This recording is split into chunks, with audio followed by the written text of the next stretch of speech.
Hey guys, this is Communications. Welcome to part two of Box Office Fails. We're looking at this list on IMDb, which has about 191 films. Well, will it be part two if you add this? We'll Oh, edit it out. Who cares? yeah. Just welcome to Box Office Fails. So, anyway, I'm joined with a good friend of mine who doesn't Hi, fail as much as these movies do. hi, folks. This is Matt once again with another can of Melio, ready to talk about some Uh, movies that flop. yeah, I have a can of Mountain Dew. I wish I had no yellow, but it was a 36 pack. Not gonna argue with that. So, next up, we have number 126. Wow. Still got a ways to go. So anyway, next up is a movie called Conan the Barbarian, released in 2011. This is the remake, prequel, pre-make, Pre-Trump. reboot of the Conan franchise, directed by Marcus Nispel, and it stars Jason Momoa from Stargate Atlantis fame, Ron Perlman, Rose McGowan, and Stephen Lang. And it I saw it sucked. recently. I even have it on DVD because, well, I was doing it for Conan film's sake. The Call the Conqueror is 10 times better than this. And Call the Conqueror ultimately is just a mediocre film. Conan the Barbarian remake isn't even mediocre. Like, I kind of wanted to feel that way, but man, in the middle of the film, did I get really bored. And ultimately, the movie is just incredibly forgettable. I barely remember anything except for ridiculous moments in the beginning. Conan's is born, baby Conan is born in the middle of a battlefield. Ron Perlman Ron Perlman yelling, right? Was it just lifting him up in the sky and yelling. ah! Conan the Barbarian. Yeah, it was. You have this, ridiculous, introduction narration. Was it Morgan Freeman or something? Yeah, Or it was Morgan Freeman. just felt wrong? S- Like, what is this? March of the Penguins 2? Stephen Lane's Rise of the Barbarian Penguins? Stephen Lane's bad guy was useless. Yeah, he was pretty bad. Trying to find Trying to this find thing, this mask that gave him power or some but shit. he still got his Got the ass name. kicked easily. This got his ass kicked way too easily. There's only like one sequence in the film I could kind of say I didn't mind dealing with these sand demons or whatever that Conan is fighting, but even then, it's really not much of anything. Uh, Rated R. I didn't really CGI blood. Woo, yay. Seemed really tame in my opinion. Shitty CGI with these sea serpents. Um, just not no personality. Jason Momoa was terrible as Conan. Yeah, I just thought it was forgettable. Really Completely left no forgettable. mark, Ring left no mark, just like he left no mark. A bullet to the head. and you did. You know. But yeah, the film made cost around 70 million. Some places say 90 million, but it made about 22 million in the U.S. Definitely a big bomb. They even tried to make it in 3D, and that didn't bring any more audiences into seeing it. A little bit on the development here. There was talks in the 90s of a second Conan sequel following Conan Destroyer, but an older Conan set to be titled Team Conan Crown of Iron. However, Arnold's election in 2003 as governor of California, this project came to an end. So Warner Bros. Spent 7 years trying to get the project off the ground, with development attempts made by the Wachowskis, John Milius, and Robert Rodriguez, who was closest to completing development but left this project for Grindhouse. Boaz Yakin was hired in 2006 to start again, however. In June 2007, the rights reverted to Paradox Entertainment, though all drafts made under Warner remained with them. Hmm. Paradox's CEO told Variety, "We have great respect for Warner Bros., but after 7 years, we came to the point where we needed to see progress to production. Paradox were auctioning the rights after various groups took interest in producing, including New Line Cinema, Hollywood Gain, and Millennium Films. Due to development time frustrations felt when the rights were with Warner, Melnberg, who was the CEO of Paradox, made deal terms where he was asking for $1 million for a 1 year option, with another $1 million for each year's renewal. In August 2007, it was announced that Millennium had acquired the rights to the project in an unrevealed seven-figure deal. The deal was brokered, originally made the deal between Paradise and Warner in 2002. Production was aimed for a spring 2006 start, with intention of having stories more faithful to the Robert E. Howard creation. Hmm.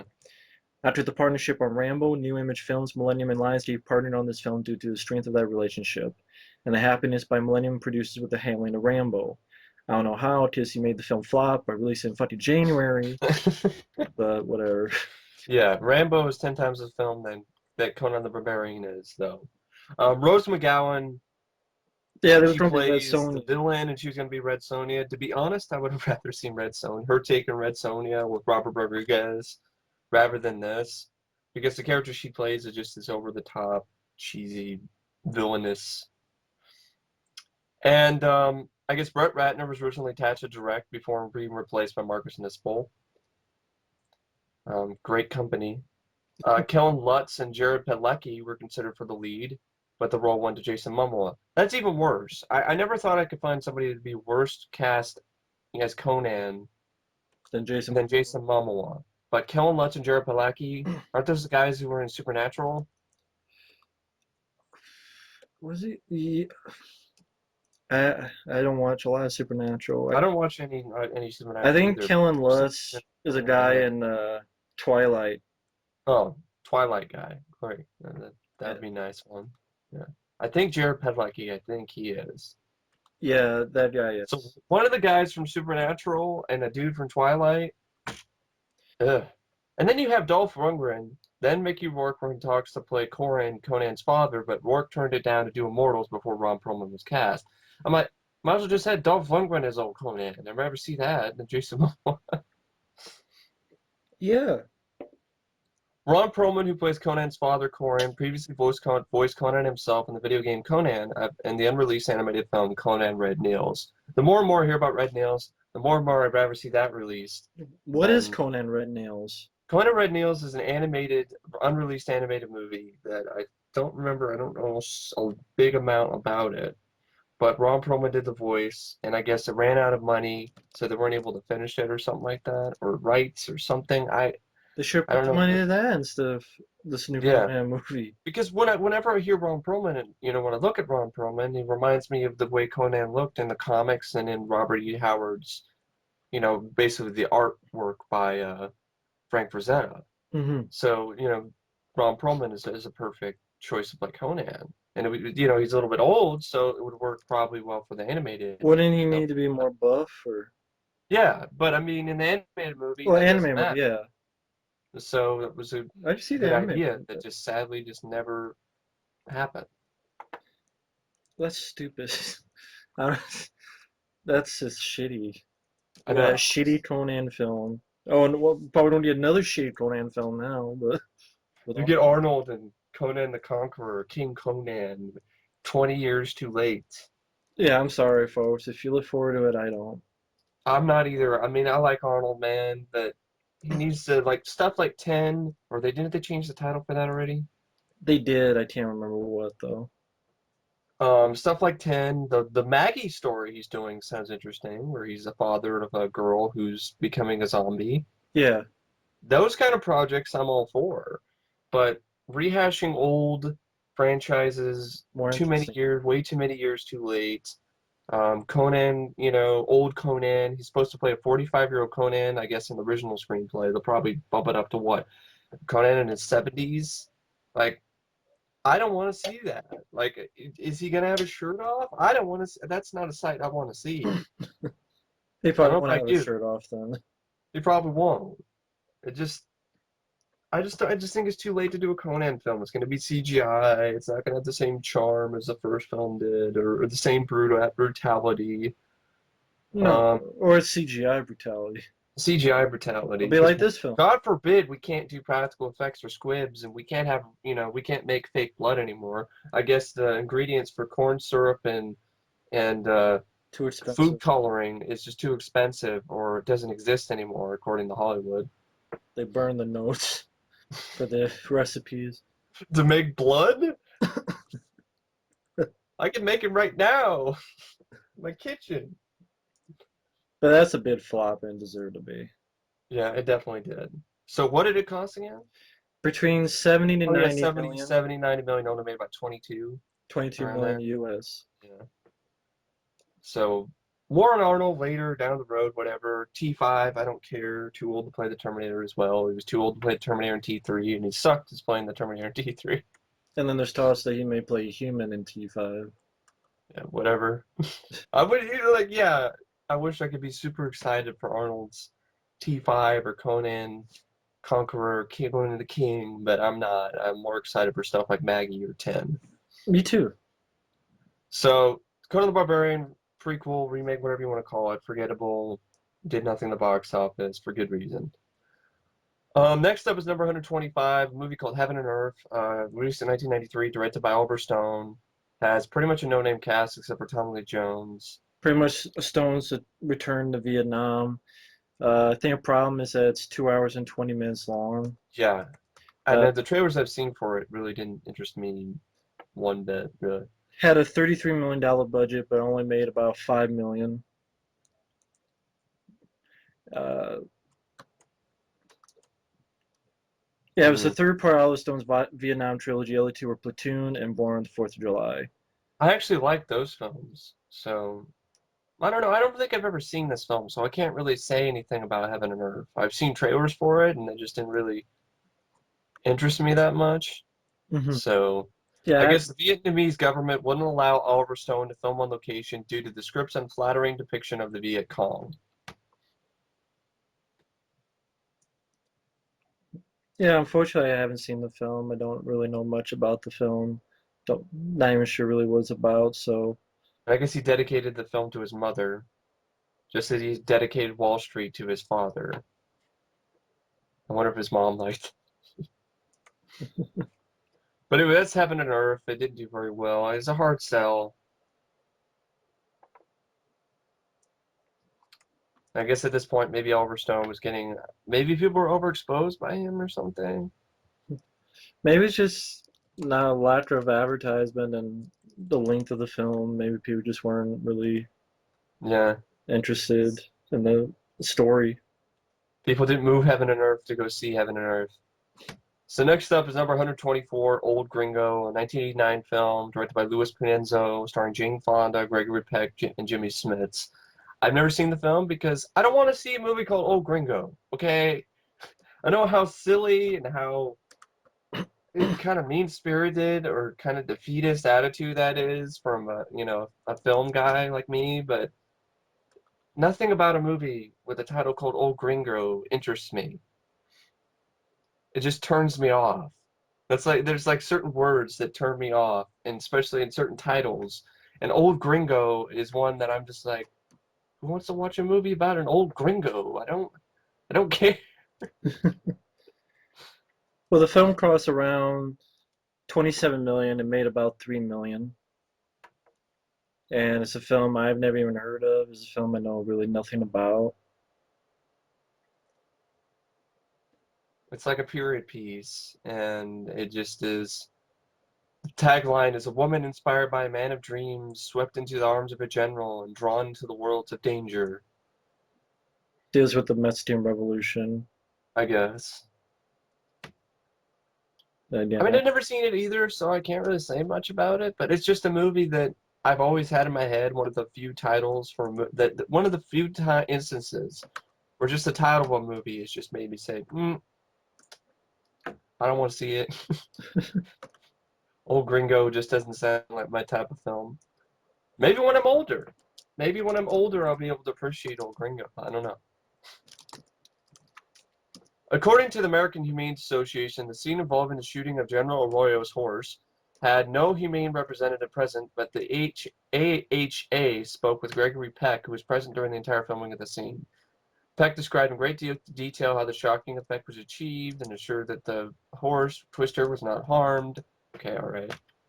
Burt Lancaster sued the production company after he was removed from the role of Ambrose Bierce due to his heart problems.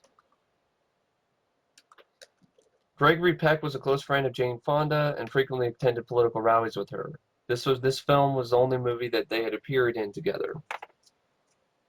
Well, you think about it, the cast is definitely an old guard.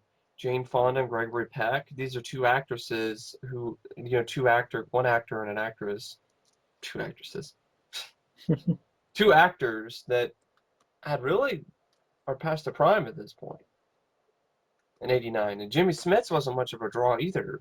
So that's No. probably another reason why it flopped. You have an unrecognizable director, cast members that haven't really lit the world on fire in a long time, and you have a title that's just unappealing to audiences.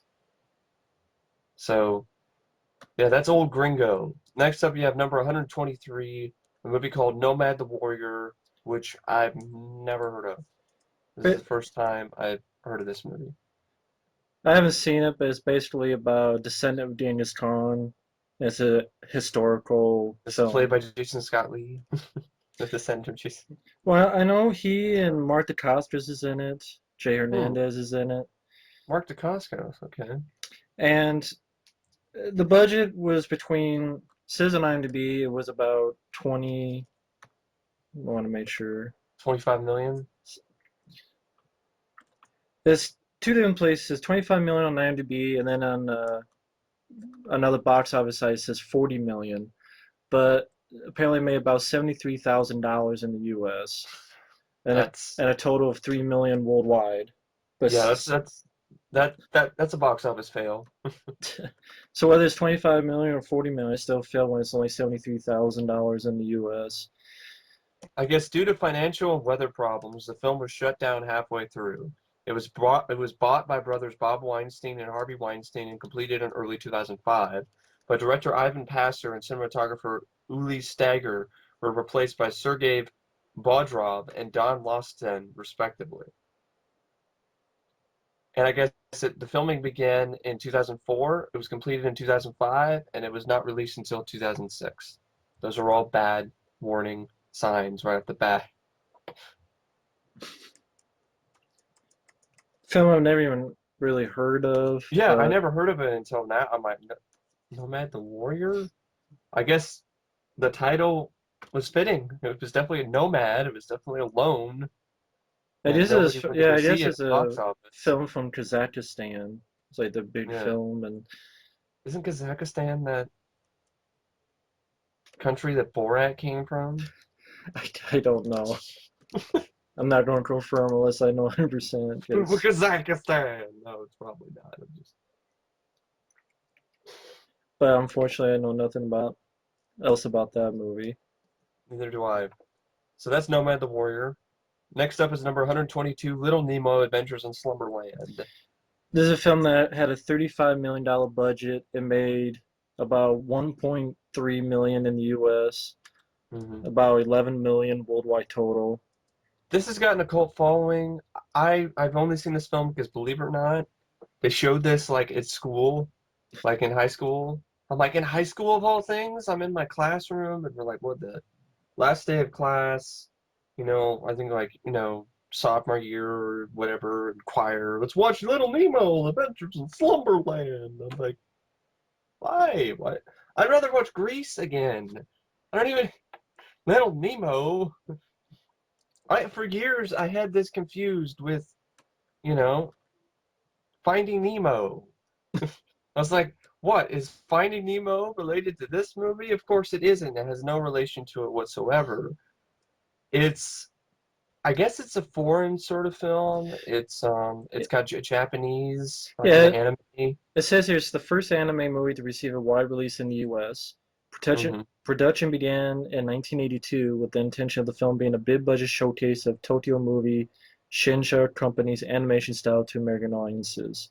The efforts to make it a movie that would appeal to both Japanese and American audiences resulted in the film having a long and troubled production history, as different arms of production, writing, casting, animation, etc., received conflicting instructions as to how to proceed with the film. Over the course of 7 years, numerous powerful figures from both Japanese and American filmmaking were hired in various attempts to salvage production. Hayao Miyazaki and Isao Takahata worked for a year between '82 and '83, but ultimately left due to creative differences with the American production company. Miyazaki later called it the worst experience of his career. Gary Kurtz and Chris Columbus were each brought on board at different points to Hmm. act as directors, producers, or writers, and Ray Bradbury was hired to write a new script. It is unknown how much each contributed to the final product. Although the film premiered in Japan in '89 and did not receive its intended American release until '92, a full decade after the start of production. In a final effort to market the film to American audiences, Several minutes of the film had to be edited in order to secure a softer rating. What's interesting is also the actor who does the voice of the lead character in this film is Gabriel Damon, who was the kid in RoboCop 2. You know, the drug dealing kid, you know, Hobb. He was Oh, Hobb in RoboCop 2. oh, okay. I guess had Mickey Rooney as well. Yeah. I don't remember anything about it except it has some really crazy visuals. Like something to do with dreams and something like that. Because the film was released in Japan in '89, because most of the Nintendo games were designed in Japan, the NES time Little Nemo was available in the US several years before the film was Huh. released. As the American cartridges made no references to the film, most players were unaware that the game was in fact a tie-in to the movie and not simply inspired by the comic strip. I guess it's also based on a comic strip, I guess, that I've never really heard of. So I know there's fans of this film, and to each their own. You know, I haven't seen the whole thing in years. I caught it in high school against my will. So all I really know about Little Nemo Adventures is Slumberland. I haven't seen the film, so unfortunately Once can't. again, it's like one of those animated movies that like I'm not the guy to talk about those type of movies. I don't watch those type of. I watched Rockadoodle when I was a kid, but you know that movie sucks. I'm not going to say it's. So I don't know whether this movie's bad or not, or whether or not it deserved a tank or not. But it did seem like it had a lot of effort and time putting into it, and it didn't end up delivering on its expectations or so forth, Well, if there were any in the first place. I have to see it before I say that. So next up, you have number 121, a film called Deep Rising, released in 1998, directed by Stephen Sommers, which is his directorial debut. It starred Treat Williams and Famke Janassan. Also had I probably said her name wrong. Of course I do. Funke Johnson. Famke Johnson. Okay. Kevin J. O'Connor, and before he would be in The Mummy as that whatever annoying character that he played in that movie. Um, this is my favorite Stephen Sommers film, Mine too. and I this love is the an underrated flick. I really think it definitely deserved to do better. It had a $45 million budget and it only made 11 million. And once again, it was released in January 30th. It's like The Relic again, you know, almost, right? Wasn't The Relic Yeah, that was January. two movies around the same time? The Relic came out in '97, Deep Rising came out in '98. Both have really good, in my opinion, really solid special effects. Even They're the fun, they're CGI imaginative. works. Even the CGI works. It's fun. It's entertaining. Even when I did reviews, I still have a lot of people saying it's movie sucked, and I disagree. I don't know I why. disagree Because definitely too. it's derivative. It's not Derivative. original. Not original. I've never seen a movie with an octopus creature on a cruise ship eating people with its tentacles and digesting them inside its tentacles. I've never seen that before until this movie. Probably the same people like the Chris who said what was like Alien, Titanic, and Die Hard. Like they said that what was it? The Well, they do DVD. that a lot for stupid. Like they did that for both Under Siege movies. There's a Die Hard. It's like it's Die Hard on a battleship. It's Die Hard on a train. Well, You that know, The I Rocketeer is Top Gun meets Raiders of the Lost Ark. I'm like, no, it's not. There's nothing that they don't have I anything in common with those two movies. I do get like Die Hard on a battleship. I get that. I get that, Not Deep but Top Rising. Gun meets Raiders of the Lost Ark with Rocketeer just because he flies around in the plane and there's Nazis. That's not enough of a.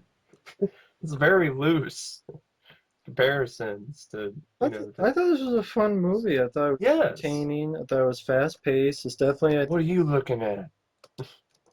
I'd probably say my favorite movie was Treat Williams in it. Yeah, I'd probably say, definitely my favorite. I mean, I enjoyed. I'd probably say Dead Heat because that's the first one that introduced me to him. But this would be a very close second, if not maybe a tie for first. Um, I thought the idea was good. It was fun. The effects were good. It had some good firefights, some good action, good special effects, um, decent score. Um, I think the ski-doo, what is it? They're ski-doos, right? Jet ski Jet skis. chase near the end of the film. I thought was really exciting. You know, Treat Williams is there doing his patented fun scream that I just want to scream along with him because I'm having so much fun watching that sequence. He seems to do that a lot in movies that I like. Dead Heat, he does that. Whoa! He does that in this movie, too. Yeah. But I mean, I know people. I just don't understand the hate. I don't understand why I this don't film need. didn't do anything. Well, being put in January was stupid. Yeah, that was stupid. Howard And also maybe Pictures. Treat Williams or like I don't know, like having the Phantom. Well, he's not a big star. I understand that, No. but it's still what.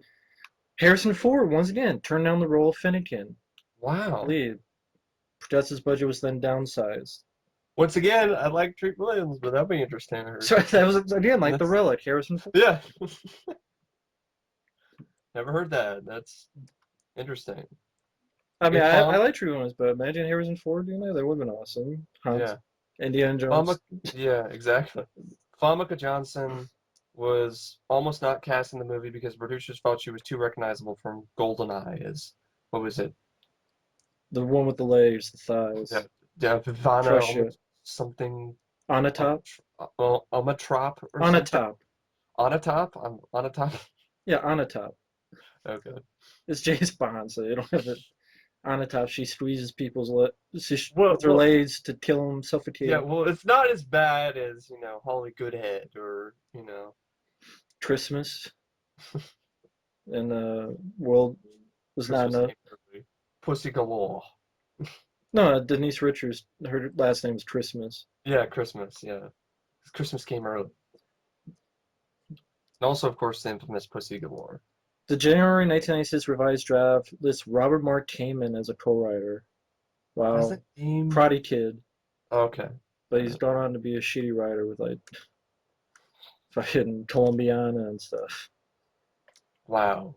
Steve Sarris, Really? The same guy who did Karate Kid? yeah, Let me- So he's the one that came up with a fight scene with a toothbrush? yeah, he's the one who also helped work on Transporter 3. I don't have any words. I just I mean, went from Fifth Element speechless. and Kiss of the Dragon, Transporter to he did Taken, but then also Columbiana and Transporter 3. Just speechless. That's But Steve Stars began writing the script, then called Tentacle, when he worked at Hollywood Pictures in the mid '90s. hmm. Uh, this film, it's fun, it's It's fast entertaining. paced, it's entertaining. I think it has a good idea. I don't think it's derivative. What is derivative about it? I really don't understand the derivative aspect. I It just started actually that. is a It's film on a unoriginal. cruise ship that actually is exciting, unlike Speed 2, Cruise Control, Or Titanic. or Titanic, which drags on with this sappy ass love story for an hour and a half, and then finally the ship sinks. You get some really, I would say, good effects when the ship sinks, but that's what you're waiting for in a movie called Titanic. At least that's what I thought. I wasn't watching a movie for called Titanic to Well, see they just for some reason people some call it sappy a ass clone love of Alien. story. I don't know It should why, have been like Rose and but that's what they Jack, do. right? I mean, that's what they do. They call it a clone of Alien and stuff.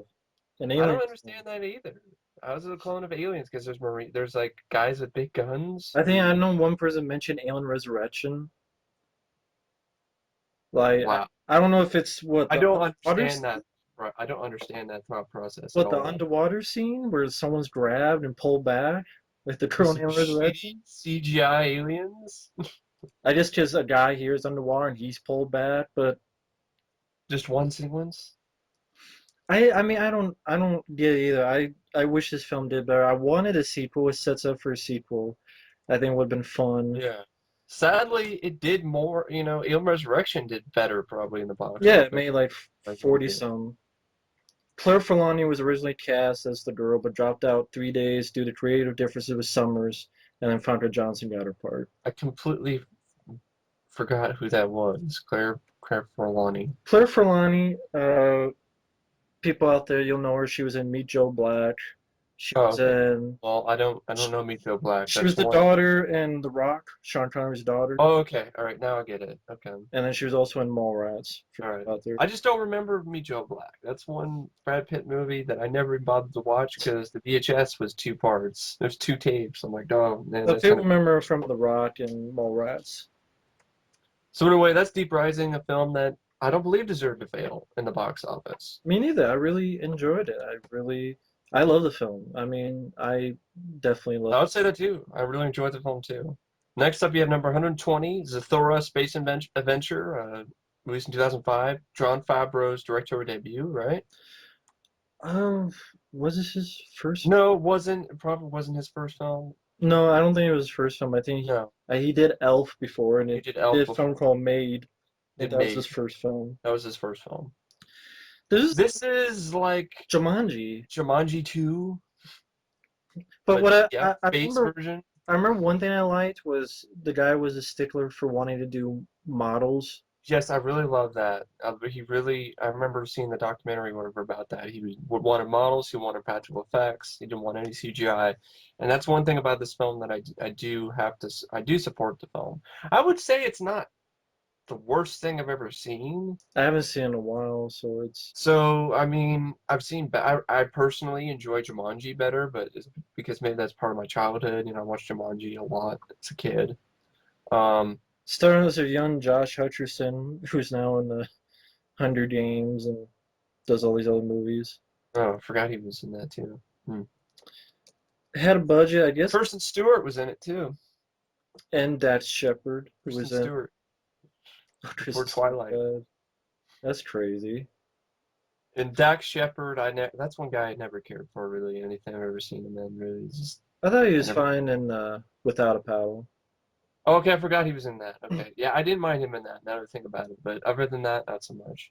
I guess Derek Mears played the main bad guy, Hmm. the lead Zorgon in this movie. That's a film I'd have to watch again because I haven't seen Yeah, it probably since it I don't came out. remember it that much, but it would be an interesting, double feature with, for example, Jumanji, back to back sort of thing. And the film cost 65 million. It got 29 million in the US and only a total of about 64 million worldwide. So it did not do well at all. No. Yeah, director Jon Favreau preferred to use practical effects instead of CGI. It's so fun to actually shoot real spaceships or have a real robot running around the set or real Zorgons built by Stan Winston. It Mm-hmm. gives the actors, especially young actors, so much to work off of. Oh, cool! I didn't know there's a robot Yeah. built by Stan Winston Studios. It was originally conceived as a direct sequel to Jumanji. The visual effects supervisor on that film, Ken Ralston, was lined up to direct before Columbia abandoned the project in favor of adapting Zathura. While the film was being made, Jonah Bobo, who plays Danny, lost 4 teeth, so the filmmakers made flippers or fake teeth that he wore since the movie takes place only a day. Kristen Stewart admitted she was disturbed to see the life-size replica made of her for the scenes where Lisa is frozen. Maybe that's the one who's acting now. It's frozen. It's frozen It's solid. a frozen version. She got left behind. The frozen version of her woke up, killed her, and then took over her life. That's why she's so wooden. But yeah, I appreciate the fact that he went that route. Yeah, I have to see the film again. same here. So that's Zathura. Next up is number 119, The Bluebird. It was released in 1976. It's directed by George Cukor. Stars Elizabeth Taylor and Jane Fonda. Another Jane Fonda movie that did nothing. Yeah, it's a film I know absolutely nothing about. I don't know anything about this either. It's like a fantasy. It cost $12 million. It made about 3 million. It was released in 1976. And so here's a little bit of the storyline. Okay, I'm going to try to make sense out of Whoever this. made this list, I mean, I think there's other films below that are bigger flops than this one. If it Yeah, only cost 12, but whatever. They said it's they do it adjusting right. it for maybe for inflation I guess. in the 70s or something. I don't know. So there are some discrepancies, folks, but A pair of peasant children, Metil and her brother Titil, are led on a magical quest for the fabulous Bluebird of happiness by the fairy Birloon. On their journey, they are accompanied by the humanized presences of a dog, cat, light, fire, bread, and other entities. All right. I know, I can't make any sense out of that. The audiences couldn't either. 76. I don't blame them. Um, I guess this is one of the earlier roles for Patsy Kensit. I guess she played one of the peasant children. She played Mytil. I don't know what to say about that. No bluebirds could be readily found, so several thousand pigeons were hand-dyed blue for the climactic scenes of the film. Both Katharine Hepburn and Shirley MacLaine dropped out of the production before shooting began. James Coco, originally cast as Dog, couldn't eat Russian food. The only local fare he could stomach was bread and butter. He wound up gaining so much weight that his costume could no longer fit. He suffered a gallbladder attack and eventually had to be replaced by George Cole. Coco said later that they tell us the movie will finish by August, but not by the August of what year. I understand Elizabeth Taylor is having Christmas cards printed. In an interview, director George Cukor recalled that during the filming he received complaints from several English-speaking members of the Russian crew about star Jane Fonda. Their complaint was that instead of letting them do their job, she would follow them around quoting passages from Karl Marx and wanted to engage the technicians in discussions about them. They told Cukor that they were already communists, that Fonda didn't have to convert them, and if she persisted in her behavior, the whole crew would go on strike. Producers spoke to Fonda and got her to stop. That's crazy. Award-winning cinematographer Jonas Gristius was replaced by Freddie Young when it was discovered that he had never before shot a film in color and had no idea what he was doing. Wow, that's sad. According to actress Cicely Tyson, director George Cukor is accused of her jinxing the film by using voodoo magic. Relations between Tyson and Cukor eventually deteriorated to the point where when Tyson would arrive on set in the morning, she would ask, referring to Cukor, "Is he dead yet?" There were so many production problems, foul-ups, and hard feelings during the shooting of the film in Russia that eventually director George Cukor and producer Edward Lewis spoke to each other only through their lawyers. Hmm.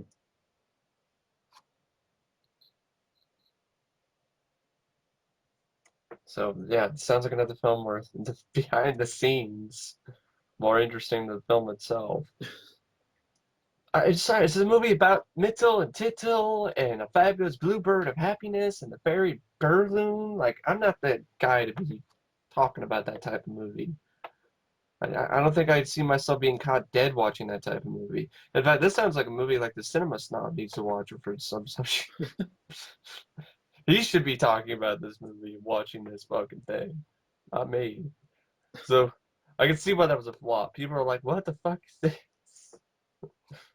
Yes. So next up, see, Matt doesn't have anything to say. I got nothing to say. I just He's got nothing. no words. So next up, you have number 118, a movie called The Majestic, released in 2001, directed by Frank Darabont. This is Jim Carrey's attempt at serious acting that bored me to tears. Yeah, it's about 2.5 hours long. It cost $72 million. I don't know how. It only made 27 million in the US. All it is a guy, he's a writer, he gets knocked out, people think he's this guy who got killed in World War II. And it's a That's two it. and a half hour film. Way too long. Plus it's a drama. You want to see that done well, watch The Truman Show, which actually has some comedy Yeah, elements as yeah. well. If you want to see didn't Darabont also direct Shawshank? Shawshank Redemption is a good drama, but yeah, Frank It's Darabont did. different. It's different, but Frank Darabont directed that. So if you want to see better drama and directed by Frank Darabont, watch Shawshank Redemption. It's around the same running time, close to it. And it's just way too long, way too boring. Nothing about it. I mean, Like nothing about the film looked like, oh, $72 million and no, I don't know how it costs gotta that go see much. this. There Yeah, really isn't even any interesting trivia that I could say about the film either. well, that makes sense. It's not an interesting movie. Although it gets a 6.8 out of 10 on IMDb, and I guess a lot of people. That's fine. People like it. That's fine if you like the Majestic. I just didn't find it very majestic at all. Really, not even that. Yeah, it's a period piece. Oh, it looks like the period of the 50s. Okay, it's just. So is fucking Back to Was the Jim Future. Carrey's acting horrible? No. Is it the worst thing I've ever seen? No, but it's just not memorable. It's overlong, and ultimately it's forgettable, and I know Frank Darabont can do better. So, He has done better. and he has done better. And didn't people didn't think it was that majestic either, and they didn't go see it. Yeah, I mean, I don't know why they thought it would be a big hit with put Just 72 the million into story, it. just this, and also the story just doesn't interest you. This is like a story that, okay, if it was actually released in the 50s, this type of I movie might guess. have been maybe a hit, but not now, not in 2001. So that's the Majestic number 118, which ironically enough dealt with a movie theater, right? Yeah. So next up is number 117, Timeline, directed by Richard Donner. This is one of his worst films, in my opinion. Yeah. It stars Paul Walker, Gerard Butler, Billy Connolly, based on a Michael Crichton novel. People give crap to Congo. Congo is based on a Michael Crichton film, and it's 10 times better than this. Runaway is miles better. Runaway is better. Apparently, the film had an $80 million budget, and I guess made about 19 million in the U.S., 44 million worldwide. So it's definitely a big bomb. The idea of the film never interests me. They go back in time to the Middle Ages. Ooh, I've seen a million movies dealing with that, with the Middle Ages. Who did the 13th Warrior? Who directed that? Uh, McTiernan? I think it's Meteor, yeah. Yeah, that's like McTiernan to that one as Richard Donner to this one. It just over budgeted, uninteresting movies that are boring and forgettable, and you don't know it should not have cost that much, and just really a bit stinker in their careers. Exactly. And just Jerry Goldsmith composed the original score, which would have been the last one before his death, but it was replaced with a new score by Brian Tyler after the first cut was re-edited, and Goldsmith's increasing health problems did not allow him to continue. Huh. It's too bad. The film was originally slated to be released in the fall of 2002. However, the studio was not happy with Richard Donner's cut of the film, which included a prologue explaining the disappearance of the Billy Connolly character in the film, and it contained Jerry Goldsmith's original score for the film. First off, I just got to ask this question: who is Billy Connolly? I don't. What was he in again? This and Billy what Connolly, else? X-Files, I want to believe he was this Oh, pedophile great. psychic guy. I Oh, great. believe He that went on was. from Timeline to that. Um, I don't know what else he So, did. yeah, good idea to make him a lead, right? I don't think was he the lead. He was just Fuck him. I don't give a shit who he is. I don't think he was the lead. He was just one of the leads in the movie. Who cares? Psychic. Didn't give a shit He about him. was a It's psychic X-Files. rapist in that movie? I want to believe. He was the priest that's a pedophile, and they Oh, went he's a to. psychic pedophile? They should have made the movie about him then. Would that have been more interesting than, No, borrowing hits? no, not you.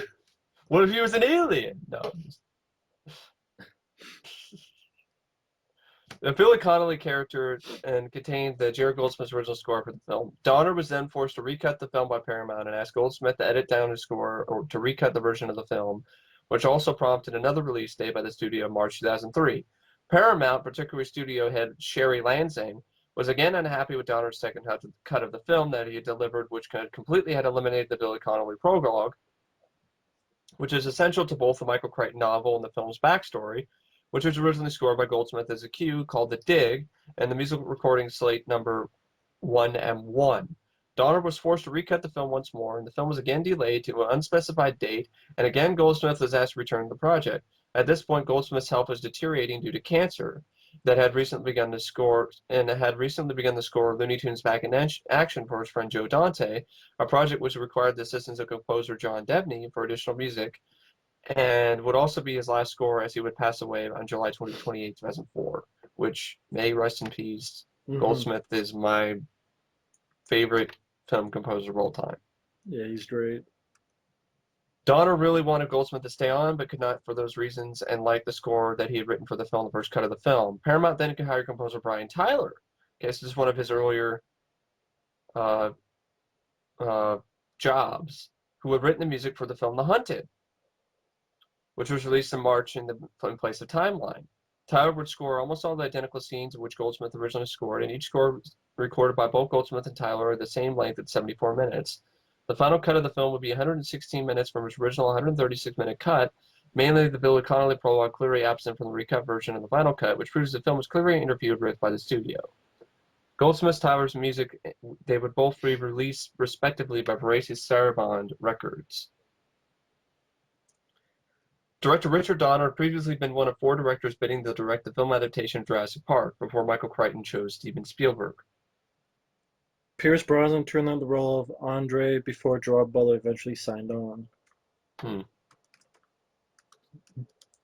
Yeah, I just remember the film just being not I don't even remember that the film interesting at all. It's I just saw it once forgettable. and just went out the back of my head, out my ear, out my ass, and just went away like a fart in the wind.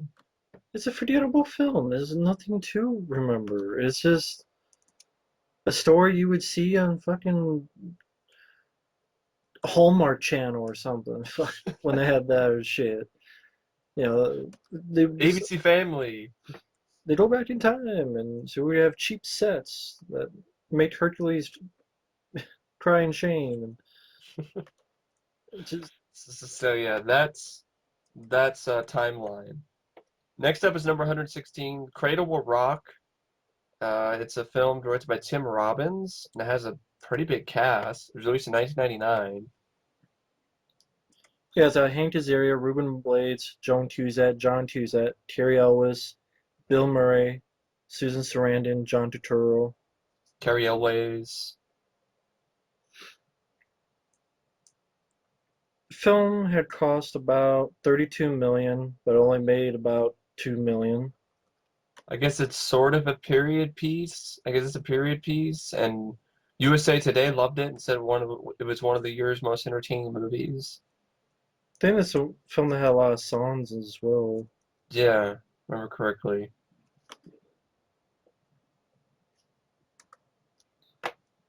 Originally, an adaptation of The Cradle Will Rock was supposed to be filmed in 1984. Is it based on a book? I think it's based on a book too, or a play.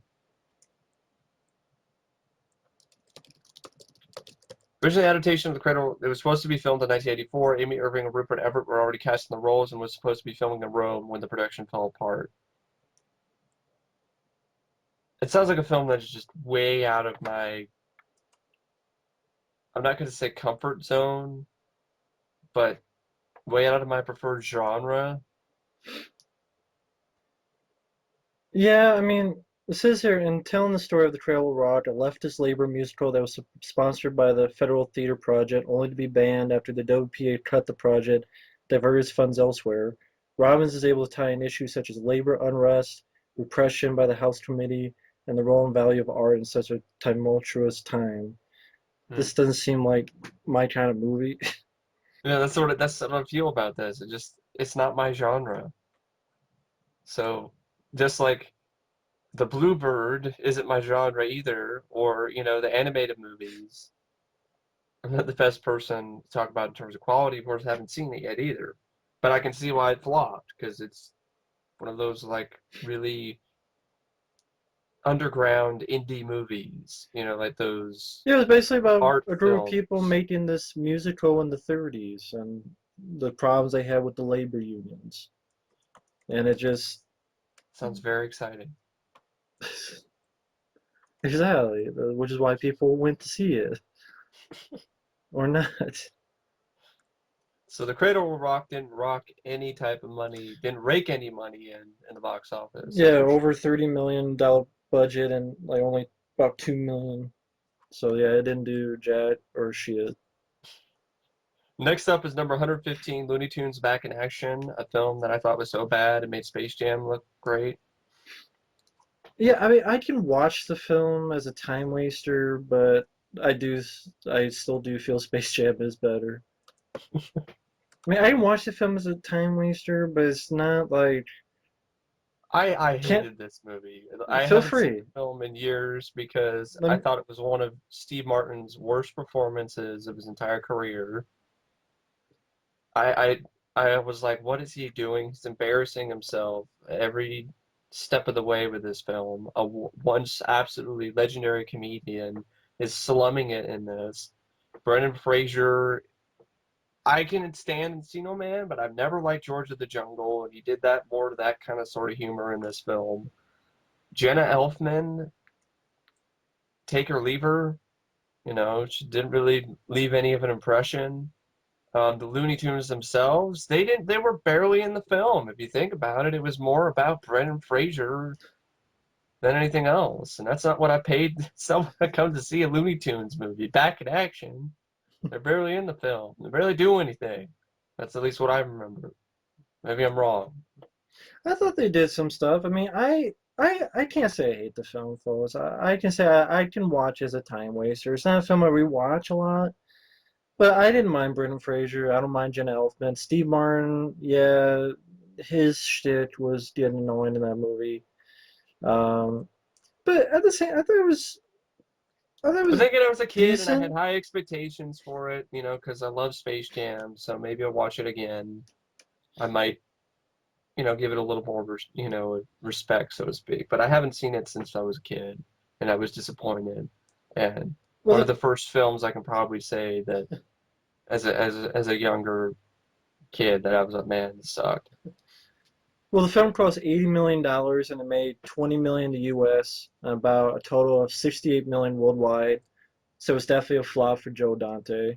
It probably killed his, you could say it killed his career, because he hasn't really done much since, other than The Hole. The asshole. The And unofficial remake of The Gate. yeah, I mean, you're right. He's just mainly after that. I mean, Small Soldiers started that, and then this sort of finished that. I like Small Soldiers a lot more than Back in Action, but that's just me. Director Joe Dante didn't name this project the Anti-Space Jam, showing his hate for how Space Jam ruined the characters' personalities. I'm sorry, Space Jam is better. Sorry, Joe Dante. This is the anti-space. This film started out as a follow-up to Space Jam. This going to be called Spy Jam and was going to Oh star my Jackie God. Chan. Oh wow. I would have seen that. Yeah, it'd be interesting, but it probably just as painful as Jackie Chan's other kids' comedy movies, like I was don't it know. I that? mean, if Michael Jordan could pull it off, Yeah, I Space know. Jam, who knows? Yeah. Might like it better than this. Brendan Fraser did such a good job doing an impersonation of Taz, the Tasmanian devil, that he was allowed to do the voice.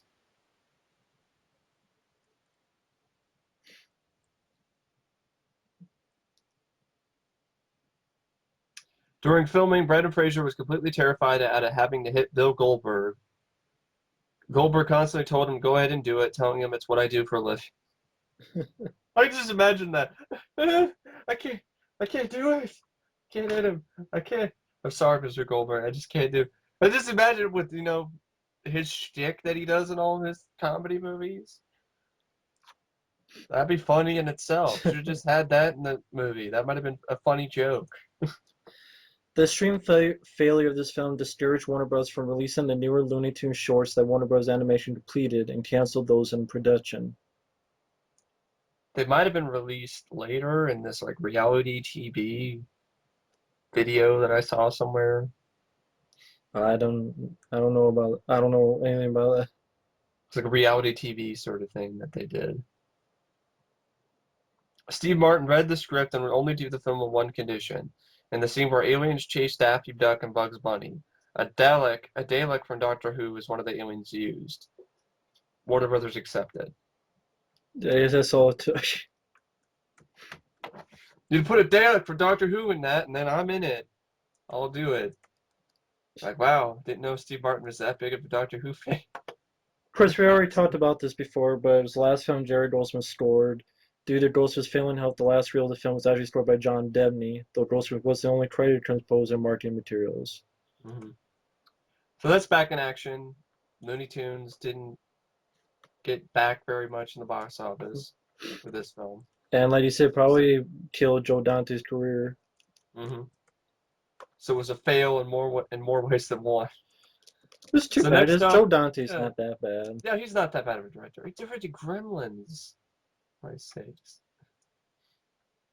Inner Space. I was gonna say, yeah, Inner Space.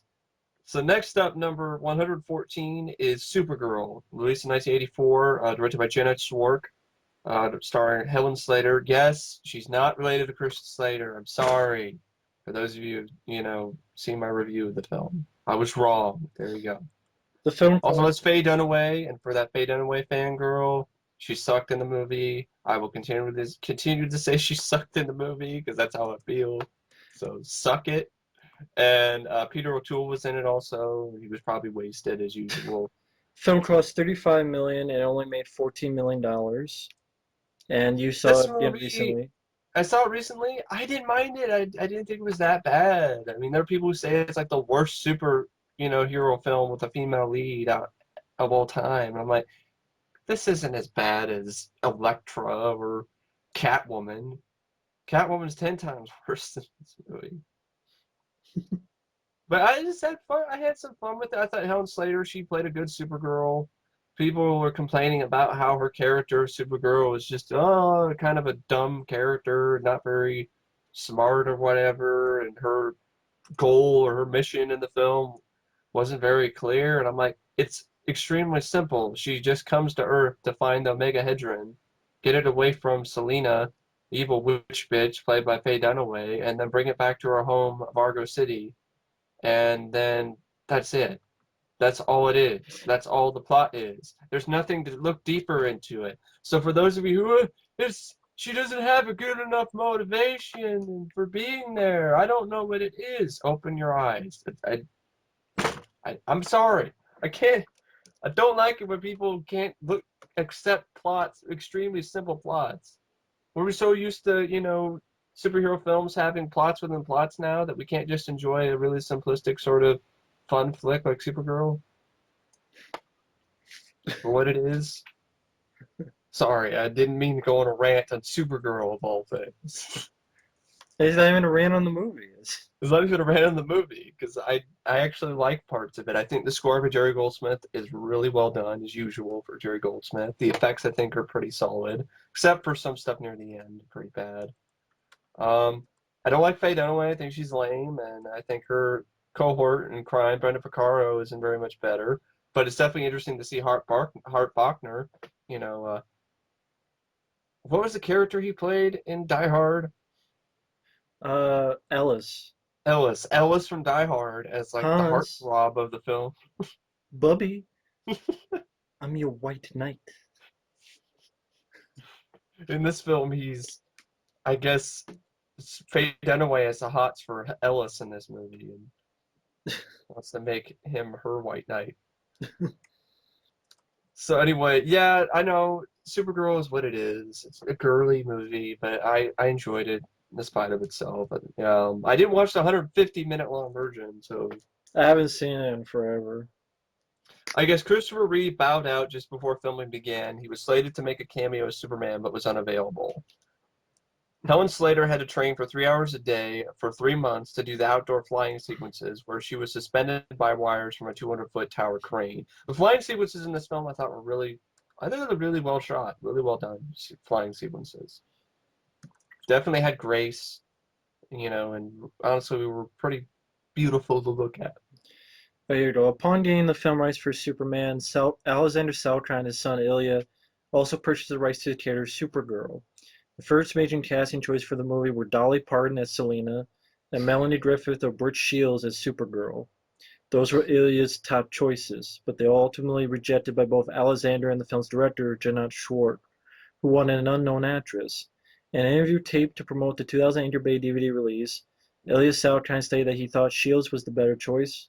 Dolly Parton turned down the role of Selena, a reported $7 million salary, later saying that she couldn't play a witch no matter what amount was being offered. Goldie Hawn and Jane Fonda turned the role down before Faye Dunaway accepted. Dudley Moore had been offered $4 million to play Zoltar, that's the Peter O'Toole character, but turned down the offer. However, Moore found himself working with the same producers directed the following year on Santa Claus the movie. At Moore's suggestion, his former TV partner Peter Cook was cast in the movie as Nigel. John Travolta was approached to play Ethan, which is the Hart Bodner character, as was former Spider-Man actor Nicholas Hammond. Although Salkind's really? Yeah. That guy? I'm Peter Parker, college student, but I look like I'm 36 years old and I still live with my aunt. Although the Salkinds financed the film completely on their own budget. Well, at least he was a man. At least they have that. It's not Spider-Boy, so at least for once it was actually a man. Although the Salkinds financed the film completely on their own budget, Warner Bros. Were still involved in the production as the studio owned the distribution rights to the film and its parent company, Warner Communications. It was also the parent company of DC Comics who held the original copyright. The entire film was shot, edited, and overseen under the supervision of Warner Bros. However, shortly before the film's original summer '84 release, Warner Bros. Dropped the film in the U.S. due to the disappointing performance of Superman 3. The film proceeded to be released overseas, however, and received a royal film premiere in the UK. Okay. Here you have Helen Slater's film debut. She later appeared in 3 episodes of Smallville, playing Laura, the Kryptonian mother of Clark. The opening credits cost almost $1 million to shoot. I don't understand why. The glittery crystal thing cost $1 million to shoot? That's a lot of money. The film completed its theatrical run in early February 1985. It hit the home video market on May 3rd, 1985. The distributor was USA Home Video. I don't understand why that's even in the tribute section. The movie was completed by Warner Brothers. After Superman 3, Warner Brothers decided not to release it. TriStar Pictures picked it up and cut it from 126 minutes to 105 minutes. I gotta be honest, folks, if you're gonna watch Supergirl, the theatrical version, if that's what people are basing the film on, yeah, the theatrical version is pretty shitty. But because there's stuff cut out that kind of makes it not make some sense at points. Even though it's a really sort of simple plot, that even they just cut shit out just to cut down the running time. Demi Moore was cast as Lucy Lane, but bowed out to make the film Blame It on Rio. There were approximately 5 script rewrites before filming began. In one version of the script, the film was going to begin with the destruction of Krypton from Superman. The original script had Supergirl trying to rescue Superman, who had fallen ill due to Selena's magic. Yeah, that just reminds me of bad memories of early Superman comics, where Superman is one of its weaknesses is magic. I don't know. Ultimately, I found with Supergirl, when it comes to magic and witches, I definitely would say I enjoy Hocus Pocus more than Supergirl when it comes to evil witches and their brew, so to speak.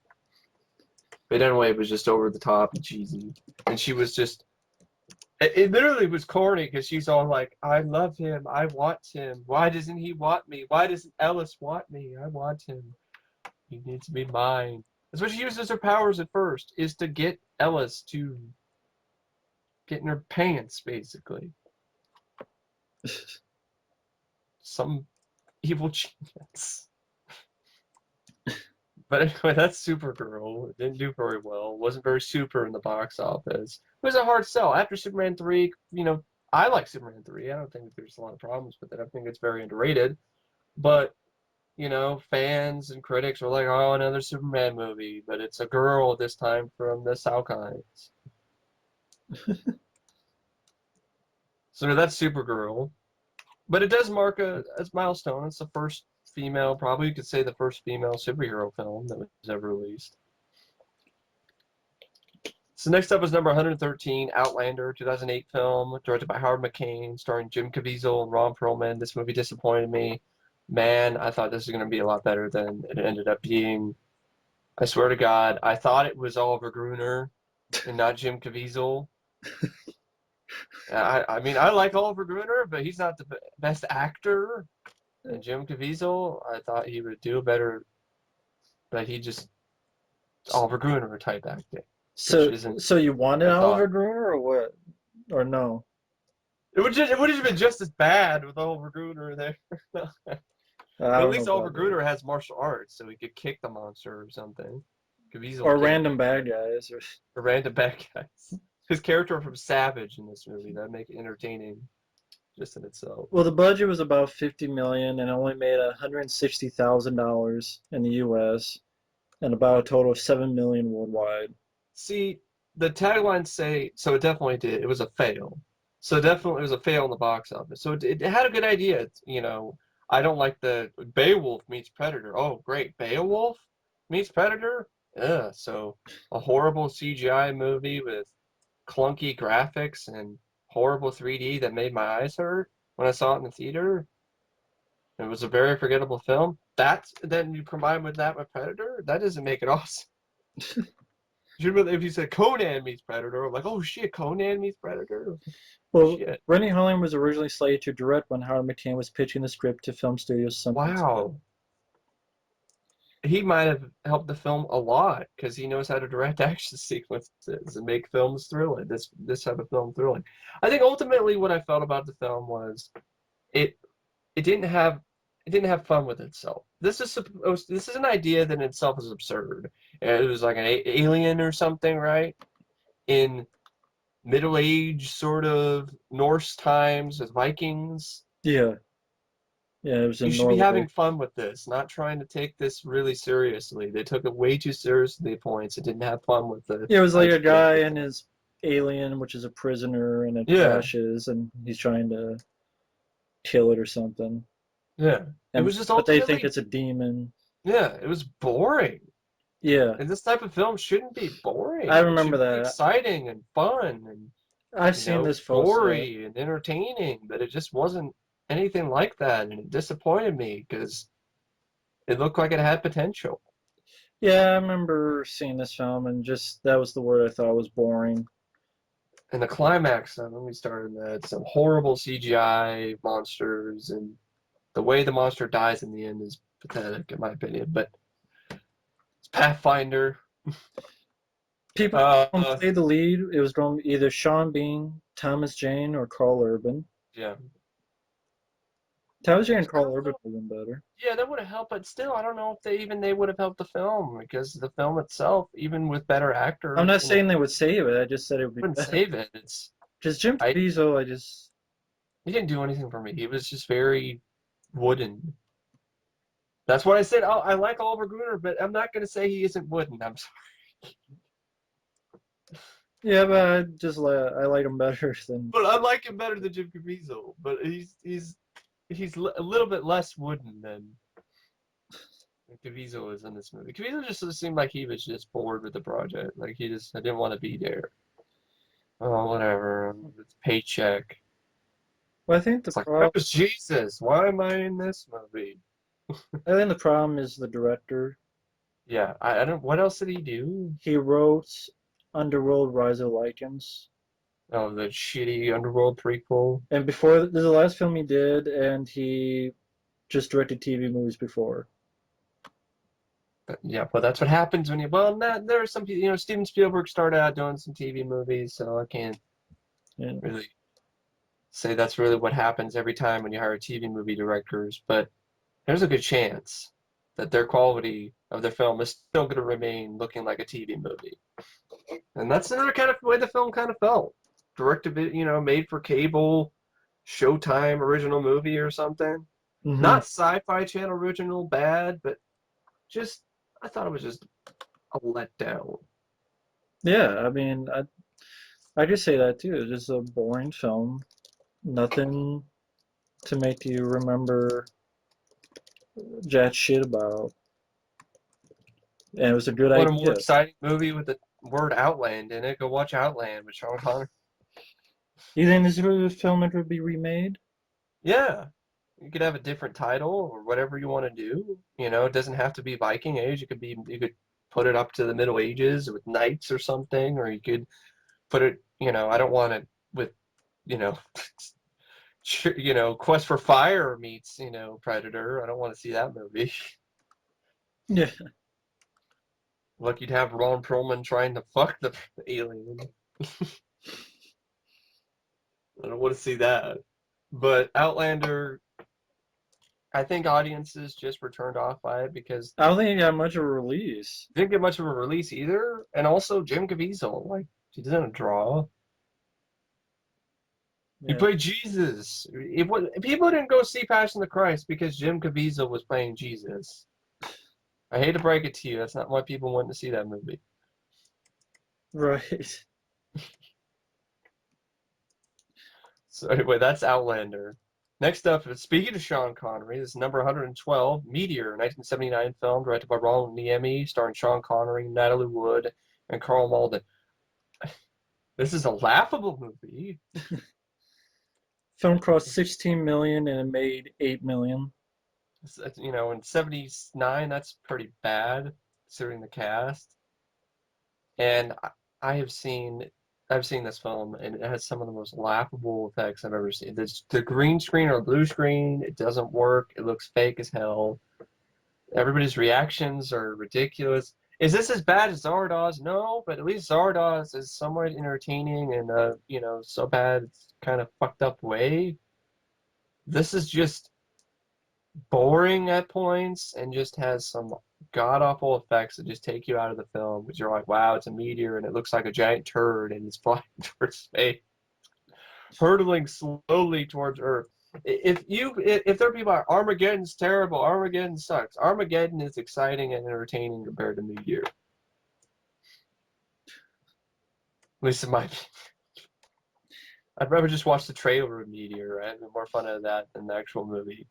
I don't I think I've guess seen the this film film. was re-rated PG on appeal after originally being rated R by the Motion Picture Association of America. This is basically like, the Irwin Allen disaster movies, Hmm. like Towering Inferno, Poseidon Adventure, The Swarm.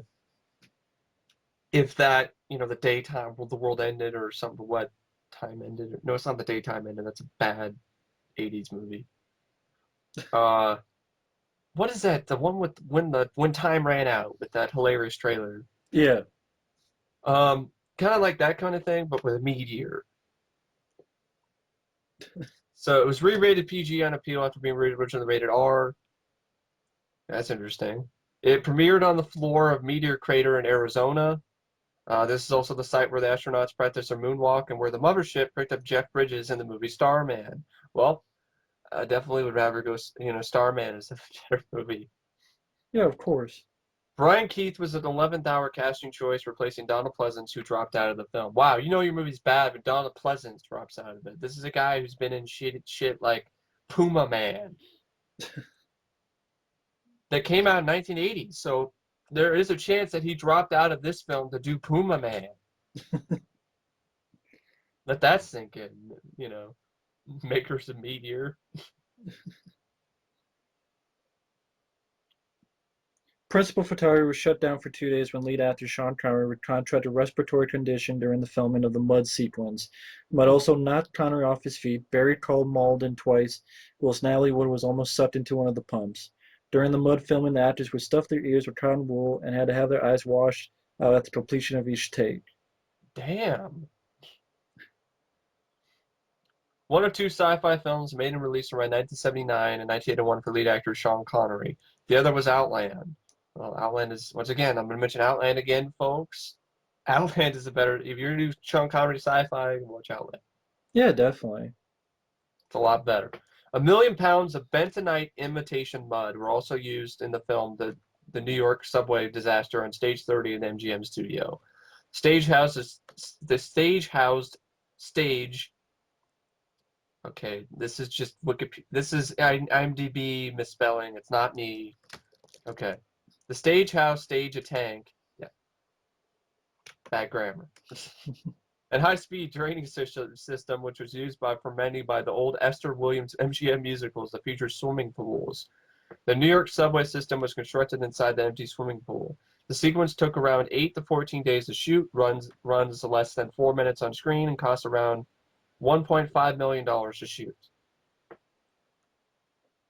The avalanche background photography required 10 days of location work in the Bavarian Alps in Switzerland. The sequence utilized 10,000 pounds of artificial snow for its studio shoot. Some of the avalanche footage, such as the skier in red, was taken from the recent film Avalanche, which also sucks. In fact, actually, Avalanche sucks worse than Meteor. Meteor, I would say it's not the worst thing I've ever seen. Like, it was one of those movies I'd probably give maybe 2-star type thing. Not something I really want to watch again. But I'll probably watch it again someday just to review it. But I can't get my hands on the DVD because it's a bit too expensive. So I'll wait on that. I haven't seen the film, so. The tidal wave sequence involved 10 days of location filming in Hong Kong. For the scenes, 8,000 gallons of water were accidentally unleashed from 2 trip tanks at the same time. They were supposed to be consecutive releases, and 8 people got swept away. No serious injuries resulting in only minor cuts, bumps, and bruises. Luck. One of the final films from production house American International Pictures, Meteor's overall failure is considered to have attributed to AIP's downfall.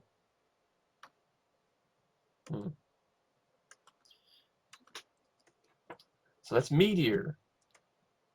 Next one is Lost Horizon, number 111.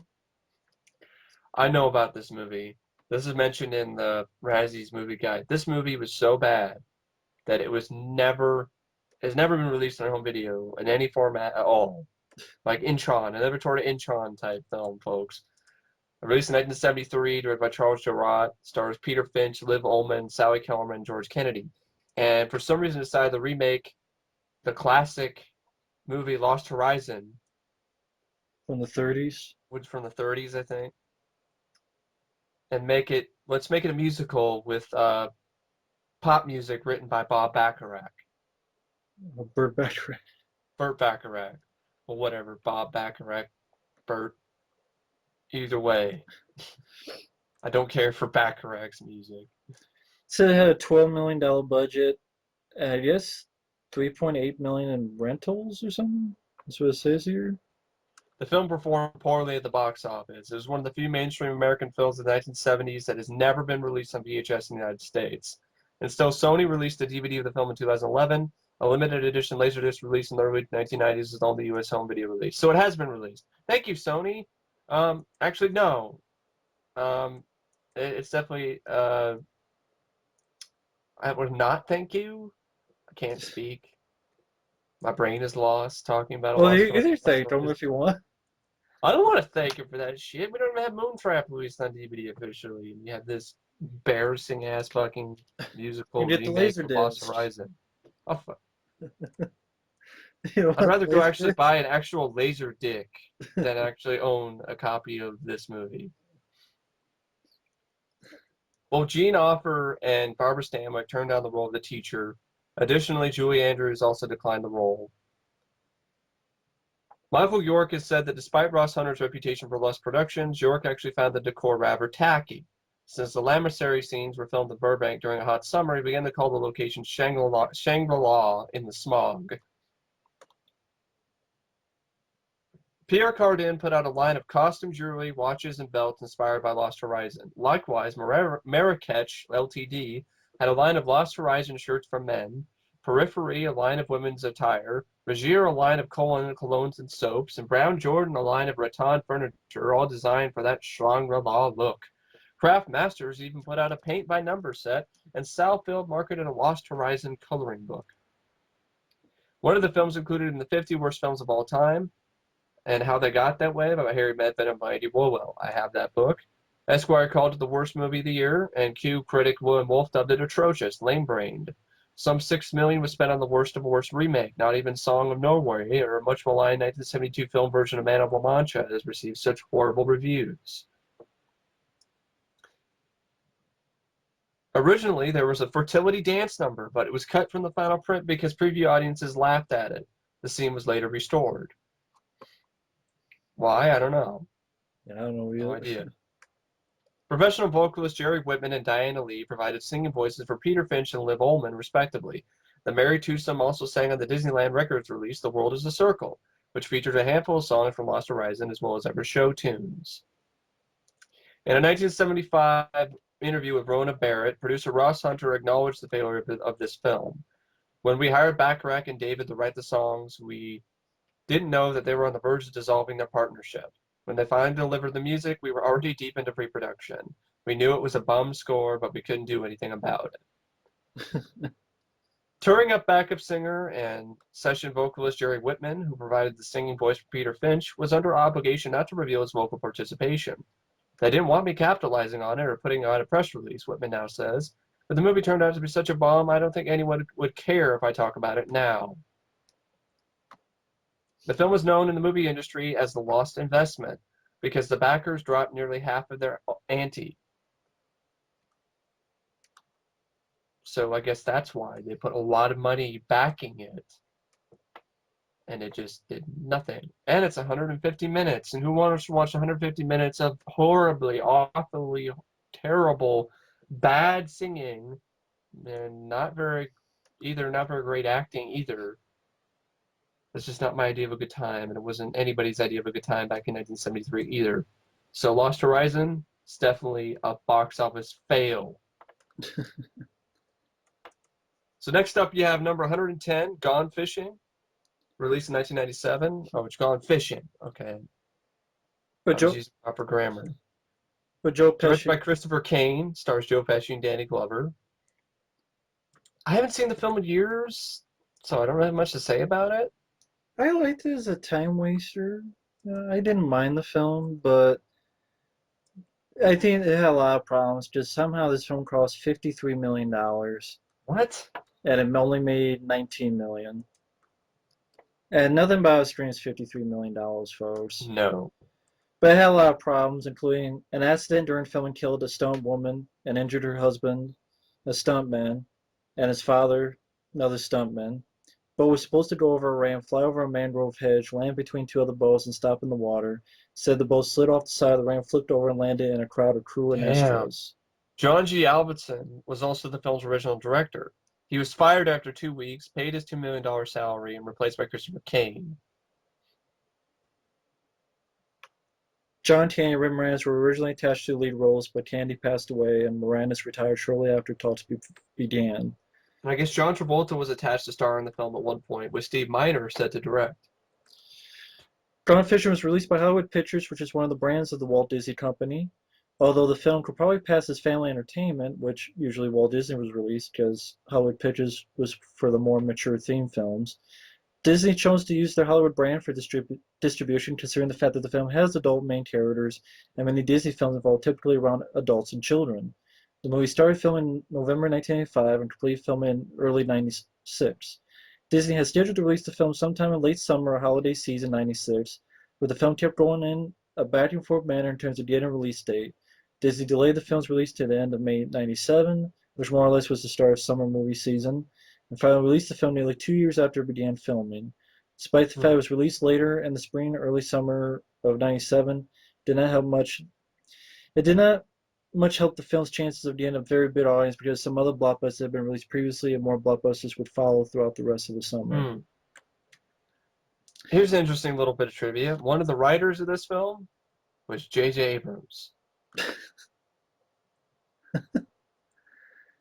Got to start somewhere. But even the director of Young Guns and The Principal. I forgot. That's the same Christopher Kane. I knew I heard that. The guy from the directed Young Guns. And The Principal with Belushi. And The Principal, Belushi and Gossett Jr. Yeah. Gone Fishing. Nobody was fishing for that movie in the box office. They didn't take its bait, so to speak. I could see why. Pesci and Glover and then. Yeah, it's not like they were big box office. No. If it was Candy and Rick Moranis, or oh wow, that would have been it. That could have been a classic. But sadly, John passed away. Yeah. Or that could happen. But I haven't seen the film in years, so I can't really say much about it. But anyway, that's Gone Fishing. Didn't do very well in the box office. It failed. Next up, we have number 109, Mystery Man, released in 1999, directed by Kinka Usher. It stars Ben Stiller, Ginny Garofalo, William H. Macy, and Hank Azaria. I like this film. It's a childhood sort of thing for me. Um, did I think it deserved to flop? It was a hard sell. It's basically it's not really a superhero film based on characters that anybody really that familiar with. Kind of a It's spoof. based on it was a spoof. It was based on I think a graphic novel or series of comics. It was very obscure. Um, Other than Ben Stiller, a lot of the cast members weren't really big box office draws. Like Pee Wee Herman. Like, Paul Rubens is Spleen, which I don't like Spleen. That's one part of the movie I hate is Spleen. The character is irreprehensible. It is one of the most disgusting, useless characters or superhero I've ever seen. His power is I can fart and they're just really bad, stinky farts. Yay, pull my finger. He's disgusting to look at. He's annoying. Should fart himself off the fucking planet Earth. Because I hate the Spleen. Spleen sucks. Kel Mitchell isn't much better as Invisible Boy. A guy who, oh, I'm only invisible if you don't look at me. So don't look at me. Stupid. Okay, I'm not going to defend that shit either. That's retarded. But I like Greg Kinnear's Captain Amazing. Really imaginative, good use of satire because he has all this product placement on his chest. Made me think of Man of Steel. I'm like, well, maybe Man of Steel, Superman should just be wearing the same suit that Captain Amazing wore in this film. How many product placement was in Man of Steel? And I like Janeane Garofalo's character as a bowler. I like when Mitch Macy as shoveler. Thought his deadpan delivery worked well for that character. I had fun with Hank Azaria as the Blue Raja. Ben Stiller was off and on for me with Mr. Furious. But overall, I thought Jeffrey Rush played a good villain, cousin of a Frankenstein. And overall, I thought it had a really nice visual style to it. The soundtrack I could do without All Star. Kind of got on my nerves. But I mean, I enjoy Mr. and Men. It is kind of a long sit at points. There's also an early cameo by Dane Cook as the Waffler, I think. The film cost around 65 to 68 million dollars and only made 29 million dollars. That was definitely a fail. Definitely failed in the box office. But I like the film, and I know I'm not the only one. You know, there are other people that enjoyed the film as well. Yeah. But obviously not when it came out. It must have been like something that became definitely a cult Not for hit. me. That's fine. I'm not Folks, mad at I him. know, I'm not mad folks, at him. I don't like the film at all. I've given it a That's couple chances. that's fine. Maybe it's nostalgia. I don't know. I'll admit it has problems. It does. It does have problems. But there are things I had fun with the film. I thought it was different. Um, I think Artie Lang also was in the film in a cameo as one of the robbers in the beginning of the movie. Um, the Bowler's Skull Ball was a custom ball. After release of the movie, bowling ball manufacturer Ebonite made a less detailed version of the Skull Ball as part of their Super Fun Ball line. Super Fun Ball. I guess Which makes Michael Bay actually plays one of the two frat boys, and he says, "Can we bring the brewskis?" that was him. Yeah, Oh my god! Watch that again. Just oh my god, it's Michael Bay. At one time, Danny DeVito was set to direct as well as star as a shoveler. I'm sorry, I like Danny DeVito, but William H. Macy is a better shoveler. Artie Lane, who has joked about the poor reception of films he's acting, considers this to be the worst movie ever made. After seeing his brief scene in the beginning of the movie, his mother and sister called him from the theater to ask if he would have any more scenes because they wanted to leave. According to Ben Stiller in an interview on Late Show with David Letterman, he and Greg Kinnear got in a heated argument on the set. Afterwards, Stiller tried to be released from the film. According to Hank Azaria, the cast argued constantly with each other over comedic tone of the film. A number of sets used in the film are the same sets used in Batman Forever. Wow, no wonder that some of them look familiar. Because I swear to God, I seen that. I remember seeing definitely some of the cityscapes I saw before. The exterior shot of Dr. Keller's man cave is the same makeshift building used for the Funhouse in the 1981 horror movie, The Funhouse. Hmm.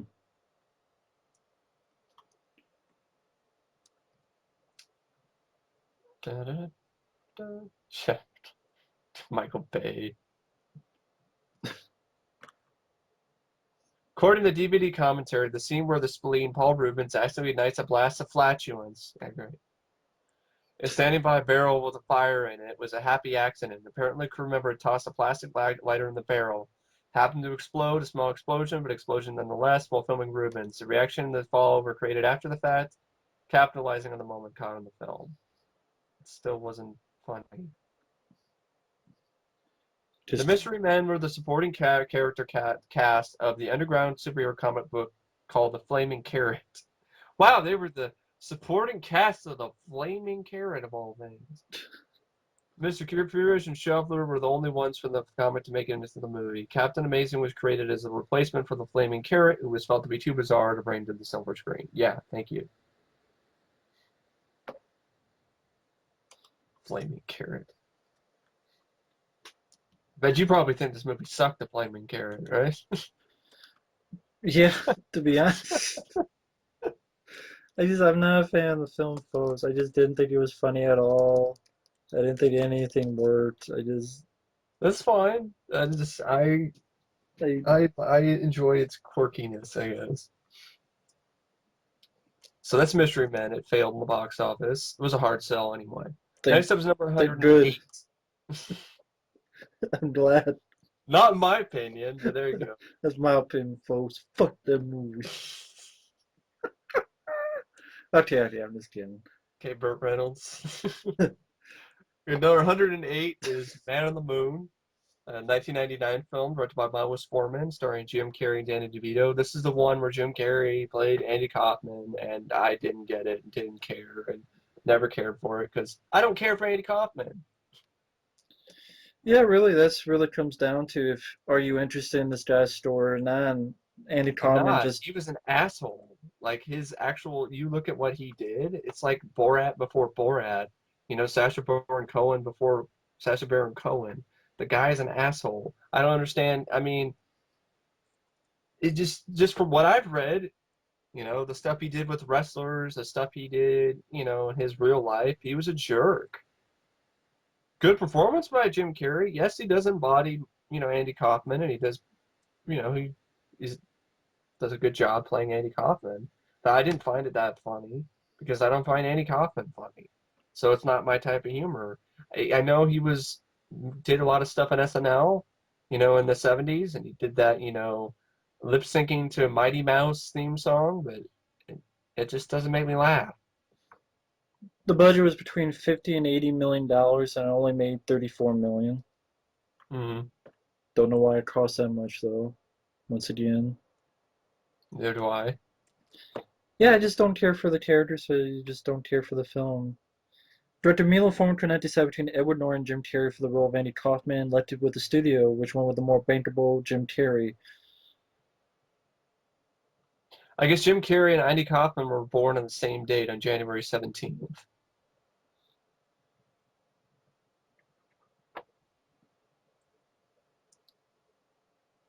Jim Carrey refused to be called his real name during the entire production. To the end of the part, he insisted on being dealt with as Andy Kaufman at all times, on and off the set. During filming, a story broke out that a fight ensued between Jerry Lawler and Jim Carrey, which is played out by Lawler on WWF Monday Night Raw, where he commentates. The whole story was fabricated to promote the movie because in real life, Jerry Lawler got in a fight with Andy Kaufman, Which apparently that was staged as well. which that was staged. So maybe he isn't that much of a jerk, but ultimately, at the end of the day, folks, I don't care. It's just not. I don't find Andy Kaufman funny. Call me whatever you want, all kind of names you want to call me, whatever. I don't like classic comedy, whatever, even though I love the first 5 seasons in SNL and I hold them in very high regard. I really enjoy George Carlin and Steve Martin's early, you know, stand-up and, you know, Richard Pryor and so forth. So, and, you know, say all kinds of words you want, but I've never been a fan of Andy Kaufman. I never understood what made him so funny because he's just weird. I'm not really a fan either, so One day during production, a real medic was brought in to evaluate Jim Carrey after he turned up to the set with a bloody nose, claiming Tony Clifton had punched him out backstage. Danny DeVito, Christopher Lloyd, Vincent Schiavelli, and Sidney Lassick also appeared together as psychiatric patients, and Muse Small portrayed Jack Nicholson's girlfriend Candy in One Flew Over the Cuckoo's Nest. Okay, what does that have to do with this film? a man impersonating Gary Oldman discussed the project with an unsuspecting Danny DeVito for months and even submitted an audition tape to Milos Forman. The real Gary Oldman had passed the role of Kaufman months earlier, became aware of the scam after he found his name listed as one of the actors auditioning for the part. That'd be a funny story. No, I just to see the footage of Ullman finding his name in the paper or whatever, finding his name listed. I don't want to do this. I don't want to play Andy Kaufman. What what is going on? Professional wrestler Glenn Gilberti was considered for the role of Jerry Lawler. Oh, Disco Inferno, that guy who was one of the worst wrestlers ever. Yeah, wonderful. Artie Lang auditioned for the role of Bob Zamuda. According to Lang, Miles Forman performed Andy Kaufman's stand-up act and told Lang to heckle him.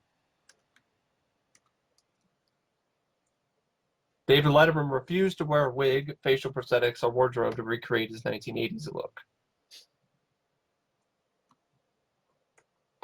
So that's, gets a 7.4 out of 10 on IMDb, a very highly rated movie.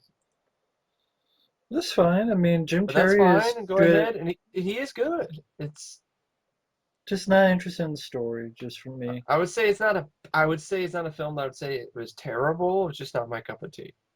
Yeah, it's not a bad film, it's just not a story I'm interested in. It's definitely a hard sell too. 99. Yeah, I don't think a lot of people were just buying the Jim Carrey being serious, to be perfectly honest. Or being Jim Carrey as Andy Kaufman. So next up, you have number 107, The Mod Squad, 1999 film, directed by Scott Silver, starring Claire Danes and Omar Epps. Now, this movie sucks. Yeah, it did suck. Based on a TV show from the 70s I never cared for in the slightest anyway. And a show that doesn't hold up very well nowadays either. The film cost $50 million and only made about 15. I'm sorry, I was just about to do a spit take for the $50 million because I don't know where it went because it's not present in the film. Yeah, I agree. I saw the film. It was very boring. There's like next to no action that is at all memorable in the least. I barely remember. I can't even remember the film. It just went in one ear and went out the other.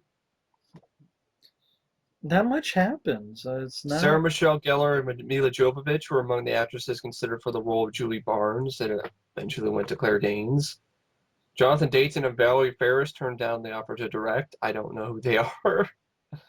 And I guess Melissa Joan Hart, Sabrina, the Teenage Witch, was considered for the role of Julie Barnes at one point as well.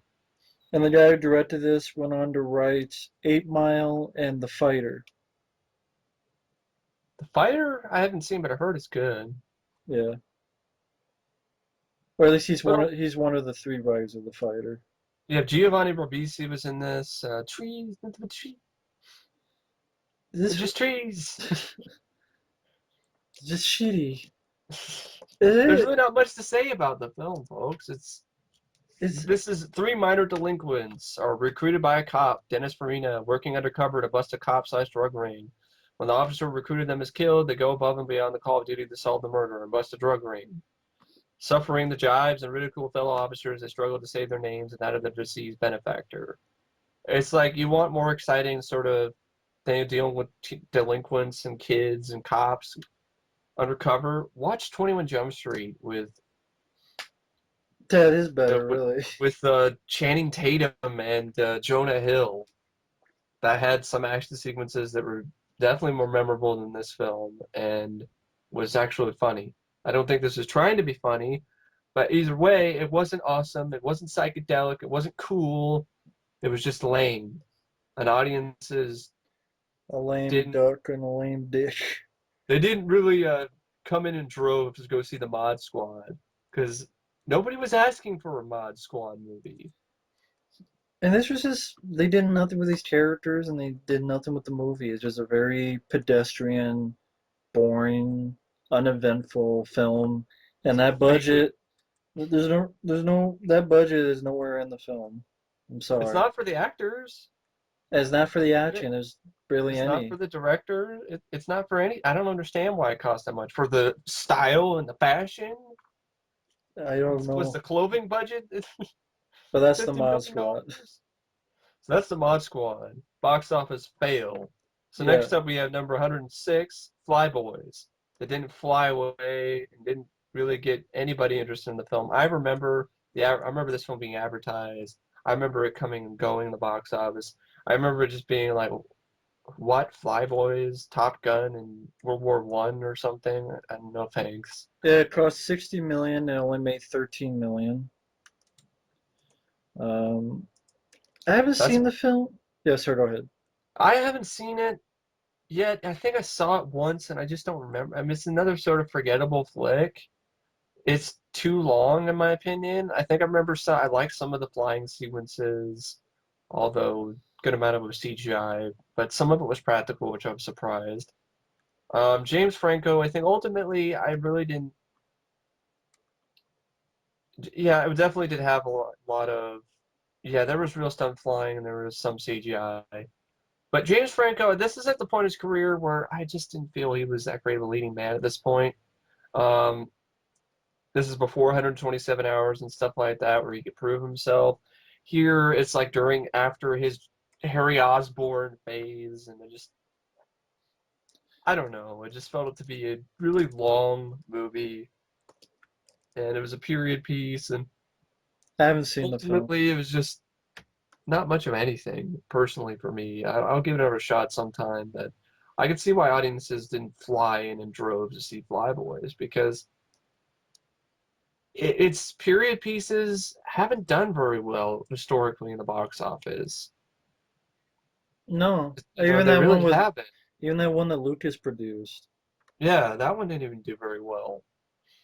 Red Tails. Yeah, that's what it Even was. George Lucas produced a period piece. And as much as I like a really well done period piece film, you know,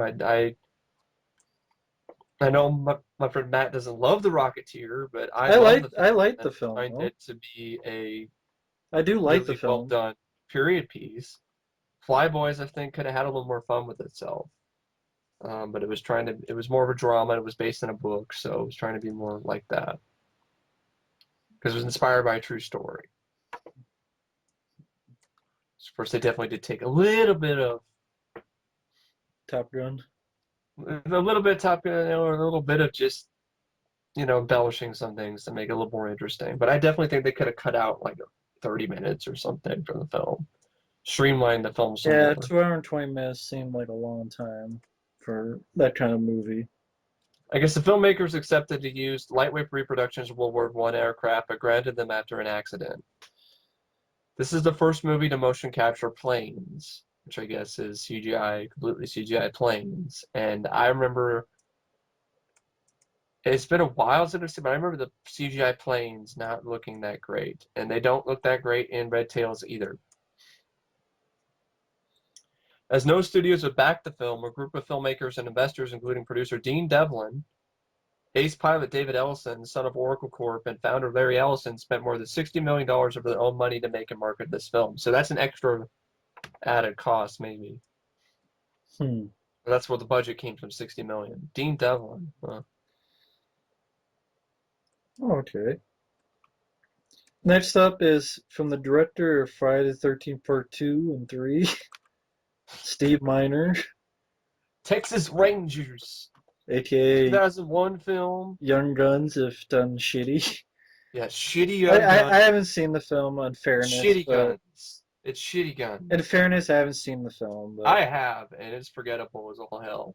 you have Bought Jake. it on cable one time years ago, and I was like, wow, this is ass. But it stars James Vanderbeek, Ashton Kutcher, and Usher Raymond. So There it is, right there. Because you have a cast of unbelievable characters in these roles. At least I can buy Emil Estevez as Billy the Kid. I can buy Charlie Sheen as a badass. I can buy Lou Diamond Phillips. Blue Diamond Phillips. Kiefer I Sutherland.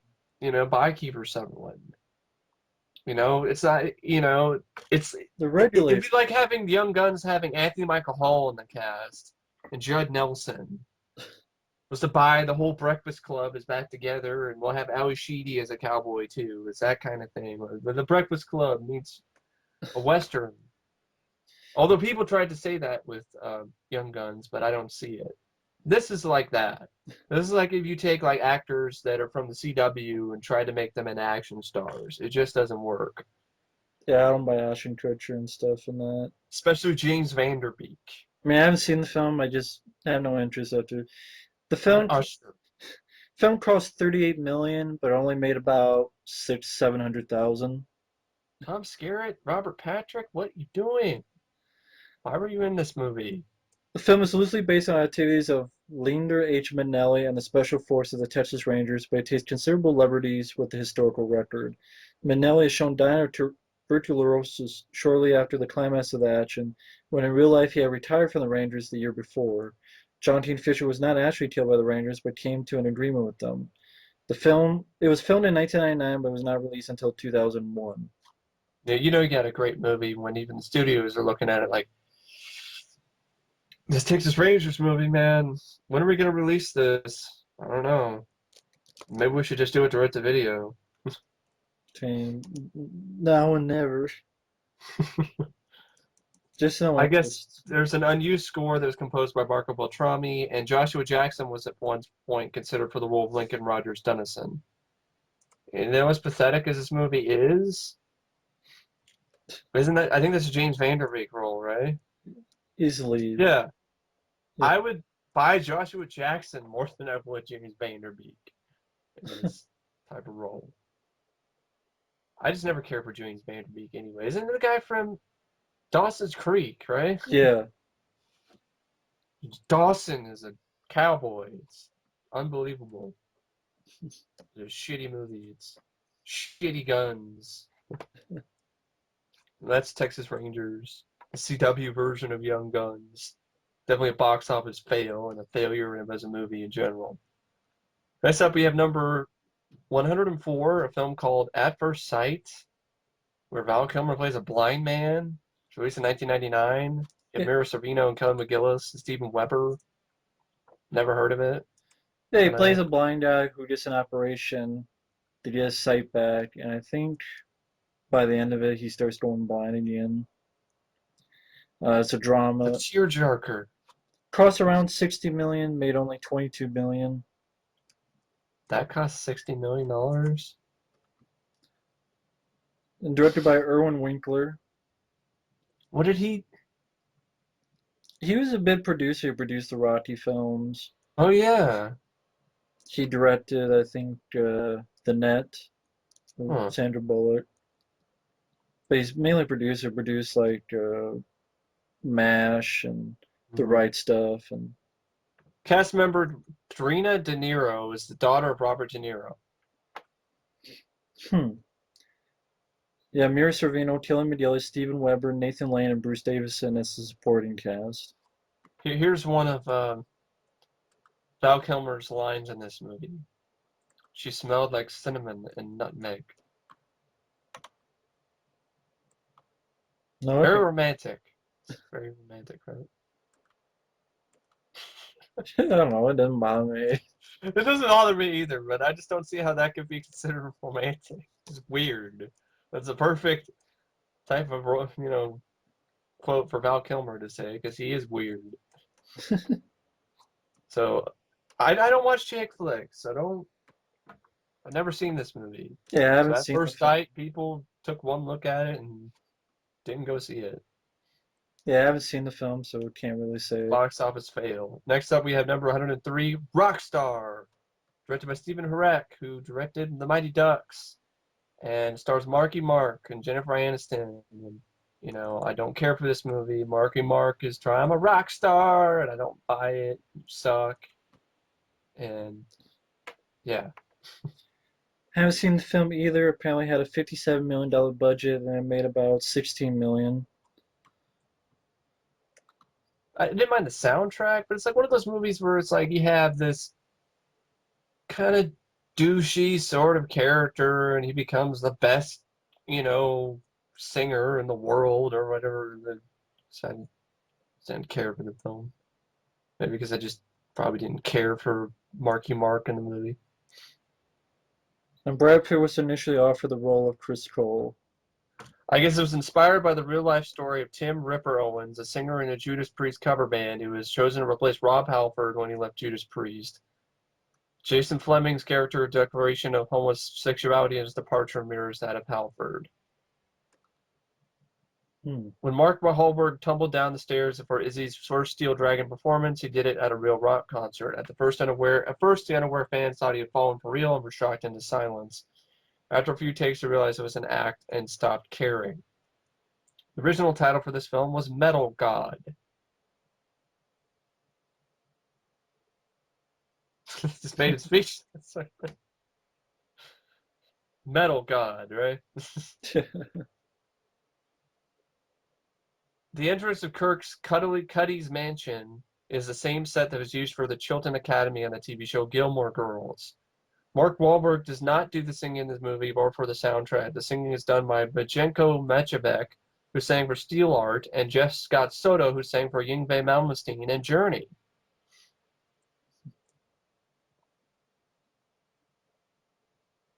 The rooftop locale used for the press conference that introduced Izzy Cole as Steel Dragon's new lead singer and announces their forthcoming tour with him is the same rooftop that was used for the final tour ending press conference at the record company party for the fictional heavy metal band This Is Spinal Tap. Definitely speaking of Spinal Tap, you should just go watch This Is Spinal Tap and turn it up all the way to 11 because that's a lot more rock and awesome than Rockstar. Very generic, forgettable movie. Not really much of anything. Didn't light anybody's fire in the box office either. No. So next up, is number 102, a movie called Stay, which proves that Ewan McGregor cannot carry a film. I don't mind him. I think he's a good actor, but I haven't it seen just this seems film. like in terms of box office, unless it's Star Wars, he's not. Yeah, it cost 50 million and only made about 3. It's written by Mark Forster, who did World War Z and Quantum of Solace. And it has Ryan Gosling. Yeah, early performance, Ryan Gosling and Naomi Watts. I've never seen the film either, but I guess it's like a thought-provoking, haunting exploration of how reality and dream states may combine to form complex interactions. The line between imagination and reality blurs when an accomplished psychiatrist takes on a patient that appears to be suicidal. Sounds interesting. I think the ending, well, I'll give away the endings. I think the ending is kind of like one of those kind of like Jacob's Ladder type of endings. It was all in like Ryan Gosling's head or something. This is the first screenplay David Benioff sold. It sold for $1.5 million. At one point, David Fincher was attached to direct. That would have been interesting. Yeah. I haven't seen the film. I haven't either, but it sounds interesting. But I can see why something like this would flop. For one, these type of movies are hard to sell in the first place. The The cast? cast probably didn't draw anybody in at all. Sort of a strange, sci-fi made fan, kind of sci-fi psychological thriller. A director people probably weren't that familiar with. Right, this is before those films. It's just a hard sell. It's kind of like, something like Existence or something like that, even though I probably like this more than Existence. Yeah, I probably would too. But maybe people thought it just didn't intrigue very many audiences. Maybe it intrigued audiences Maybe like it it didn't have intrigues much of a me. release. Maybe it didn't have much of a release either, and it does intrigue me personally, but not as like a theatrical. experience. Right. Go see it in theater type thing. Yeah, that's true. So people back in 2005 felt the same way. So next up, number 101, Bulletproof Monk, released in 2003. I actually saw this film in the theater, and that's the last time I've seen the film. And I remember being underwhelmed by it then. I So saw this at the theater too. It sucked ass. This is the one that had the stupid bitches in the front talking throughout the whole film, clean. And well, that pissed me off. And then I saw it at home, and the movie pissed me off. And so the movie is a piss you off movie. double the piss, right? Double the urine. Is this and the only day I piss is shit because it's a shitty film. It's a guy directing music videos, doing a film, and this is the time we're doing all that fucking Matrix, Rip off Matrix. This bullet film's so time. dated. It is so dated with this use of bullet time and Matrix rip off fight Sean William sequences. Scott did not work at all in the film. Even when I saw this in the theater, he didn't work. He just doesn't work as this character. It's embarrassing, Richelieu fat. You have this embarrassing bullshit. Like the most thing I remember about this Hot movie dog. is the hot dog thing. That's it. That's the only thing I can think of when I think of Bulletproof Monk. I don't think of awesome action sequences and gunplay and martial arts Because there's fight not in it. sequences. There is no. I just think of Chowie and Fat making some bullshit, philosophical bull crap about a hot dog. Buns. How many buns it take? He might as well be saying, how many licks does it take to get to the center of a Tootsie Pop? Or That's center of about a hot dog. that's about how deep Or- his sayings are in this movie. Plays the monk with no name. Wow, what a I know it's nice name. based on a comic, I've and never read it, it, so I don't know it what to say. cost 52 million and it made 22 million. And unfortunately, part of that is our money. Exactly. Heath Ledger was considered for the role of Carr, but turned down to star Ned Kelly. I don't even think Heath Ledger could. I mean, He'd be better, I he'd think. better, but still, I don't know if I buy him either.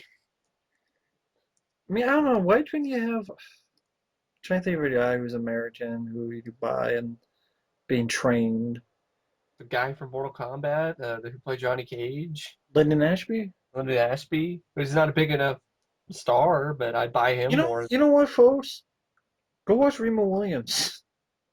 Yeah, An Asian guy who yeah, is a white guy who can yeah. dodge bullets. Or watch Remo Williams' Adventure Begins. If you can find the DVD, good luck trying to pick it up for less than $30. But Really, that's Remo Williams. I mean, I know this stuff was more supernatural in the like, Jamie King also, she sucked. God, she was horrible. you had a guy who was a Nazi who wanted power and didn't give a fuck. Reminded me of Hellboy. Hellboy I is think much Hellboy came out the same year, 2003, or around there, or later. Hellboy came out later, I think. Hellboy came out like 2007 or 6. I think it was 6. I think it was 4. 2004. Okay, came out a year later. Well, it predated Hellboy, It's but Hellboy kicks the Hellboy. shit out of this movie. It is. Is this shitty bullet time that was getting old by that It time? was. It really was. And And you just said Sean William Scott is a pickpocket. It's like he's not, and he's an ass. He's a criminal. I don't care. Why am I supposed to it's just not an exciting. relate to this character? And it's not exciting. It's slow. You don't buy Sean William Scott as a martial artist. You're like, bitch, please, come on, this is ridiculous. And when I tried, That's why all the women. That's why all the girls were talking in the front row, man. Because they're all like, don't buy this shit. tell at home, don't. I know. I should have just went out and asked for my She money just back. walked out. Give me my money back. Why? Because for one, the movie sucked, and you had two bitches who wouldn't shut the fuck up in the front row. Do you want me to go into further detail? I thought you were in there would be 3 bitches in the sea of shit. Yeah, Bulletproof Monk deserved to flop, and I guess the visual effects of this film were handled by the Boy Wonder Visual Effects, a company headed by Burt Ward. great. Jamie King broke her finger during filming, but not in any of the stunts, just while walking up the stairs, talking on the phone. So, excuse me, I'm sorry, I gotta laugh at that. You're supposed to laugh at somebody's pain. She breaks her finger walking up the stairs, talking on the phone. How weak is she? I It's not every day you hear that, folks. right. Somebody breaking their finger, walking up the stairs, talking on the phone.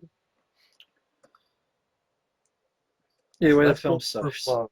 That film did Definitely, deserve the flop. that's a box office fail. It deserved to fail in every sense of the word. F on And the it F killed the scale. bullet time, craze, and thank God. F on the F scale of fuck. Well, I guess you had bullet time in the Matrix movies later on, the sequels, but that's the Matrix Weren't that films. before? The sequels? Yeah, wasn't that before 2000? When were the sequels? I thought the first one came out in 2000, name in 1999, right? The first film. The sequels came out in 2001, was that it? I think 2003. 2003, same time. But anyway, that's Yeah, just Bulletproof should Love. just go watch the Matrix sequels. It seemed to do better. Exactly. Really. Next up is, well, honestly enough, people hate Matrix Revolutions more than, you hear more people bashing that film than crap like Bulletproof Monk. LA Revolution's better. Well, Yeah. yeah, both Reloaded and Revolutions are better than Bulletproof Monk, and it's half-ass bullshit, wannabe Matrix fight scenes, and it's hot dog full of Philosophy. philosophy. So next up, we have an equally Blood awesome, great tits. movie, Bloodrayne, Blood Tits. That was actually the movie. That was, she shoots blood out of her tits or some shit. Uwe Boll. Ooey. Ooey bowl. $25 million dollar Ooey. $25 million budget made like 2-3 million. And somehow he got that budget. I don't know how. Sucking dicks. Probably beat the shit out of them. That's it. Challenged them to a fight and he won. The movie was originally scheduled to play in 2,500 theaters. That number dropped to 1,600 and ended up even lower after prints were shipped to theaters that had not licensed the film. Oh my god, I forgot Michael Pare was also in this. He works all the time with Uwe Boll now. Or even back then. This What is just happened, Michael Pare? What happened, Cody? he's too What busy happened, doing Tom? Streets of Fire 2. No, not the road to hell. He's He's a do serial killer. This movie is just another Uwe Boll piece of I shit. remember when I saw the trailer for this, I'm like, Ben Kingsley, you are an Academy Award winning actor. Sound of Thunder. He was in Yeah. that. So. Sound of Thunder, I can watch over Bloodrayne, Yeah, but I can watch over that, but it's still Sound of Thunder is still a shitty film, but Sound of Thunder is a shitty film because it's shitty effects. It's not because of necessarily a bad plot. there's some bad stuff in the script. There's bad stuff in the script because they couldn't finish the film. But ultimately, I think if the effects were finished, the film would hold up better. But the effects of Sound of Thunder are unfinished and looks like some of the worst CGI I've ever seen in my life, so it's hard to sit there in that regard. But you have Udo Kier in this, who I think he's the guy who's in the Subspecies movies. And even those movies are better than Bloodrayne. Michael Madsen was a shitty trying to talk like forthwith and sounds like he's drunk. Forsooth. Sounds like he's fucking drunk. Probably was. Fight scenes were That was the bad. only way. That was the only way he could get through the film. The shoot was probably to get wasted. And the fight scenes were bad. Bad It's a missed choreography. opportunity because Bloodrayne, the games, I've seen walkthroughs. I think I played the game once. Sounds like a fun game or good idea. Ass kicking chick kicks ass. Then he cast Kristana Loken, who had no personality in T3, and she has no personality in this movie. Like I said, probably her tits have more personality. That's why it's called Blood Tits, right? Really, yeah. I just it deserves the rating it gets, like 2.9 on IMDb. It deserves it. Deserved the I guess flop. Jessica Alba was originally scheduled to play Katarine, but passed on it because it was too brutal. Well, also, yeah, that sex scene too. She probably would not have done that either. The half-naked prostitutes in the scene with Leonid are real Romanian prostitutes. At the Stockholm International Film Festival, director Uwe Boll said the prostitutes were cheaper to hire than actresses.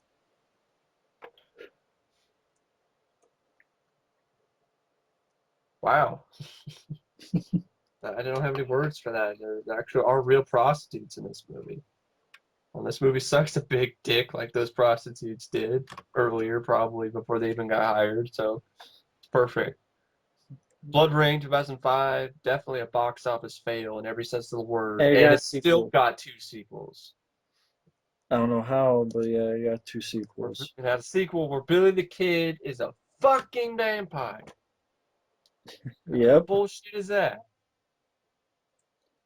It's like that fucking bullshit 50s movie with Billy the Kid versus the vampire versus Dracula. Ridiculous. So that's Bloodrayne. Jesse Next James up meets is Frankenstein's daughter. that's the next one. That's Bloodrayne 4. Jesse James is gonna be a fucking vampire. Next up is number 99, Scott Pilgrim versus the World. Overrated movie, I'm sorry. 7.5. My ass. IMDB. Cost 60 million and made about 30 million. If you like the film, folks, that's fine. I personally find it overrated. I found it to be unfunny because, well, you just don't get it because you're not a really uber video game geek, so you don't get all the references. I mean, even if I was an uber video game geek with reference, is that really funny? I'm really go, oh my god, there's the 8-bit or what, there's the theme that I heard in one video game, and there's the combo breaker move or something from Street Fighter or some other fighting game.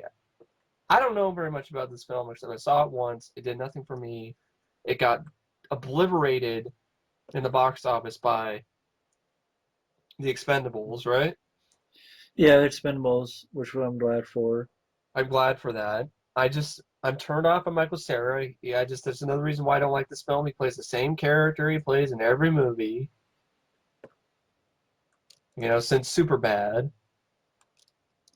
And ultimately, I've never read the comic, so I guess I'm not familiar with that.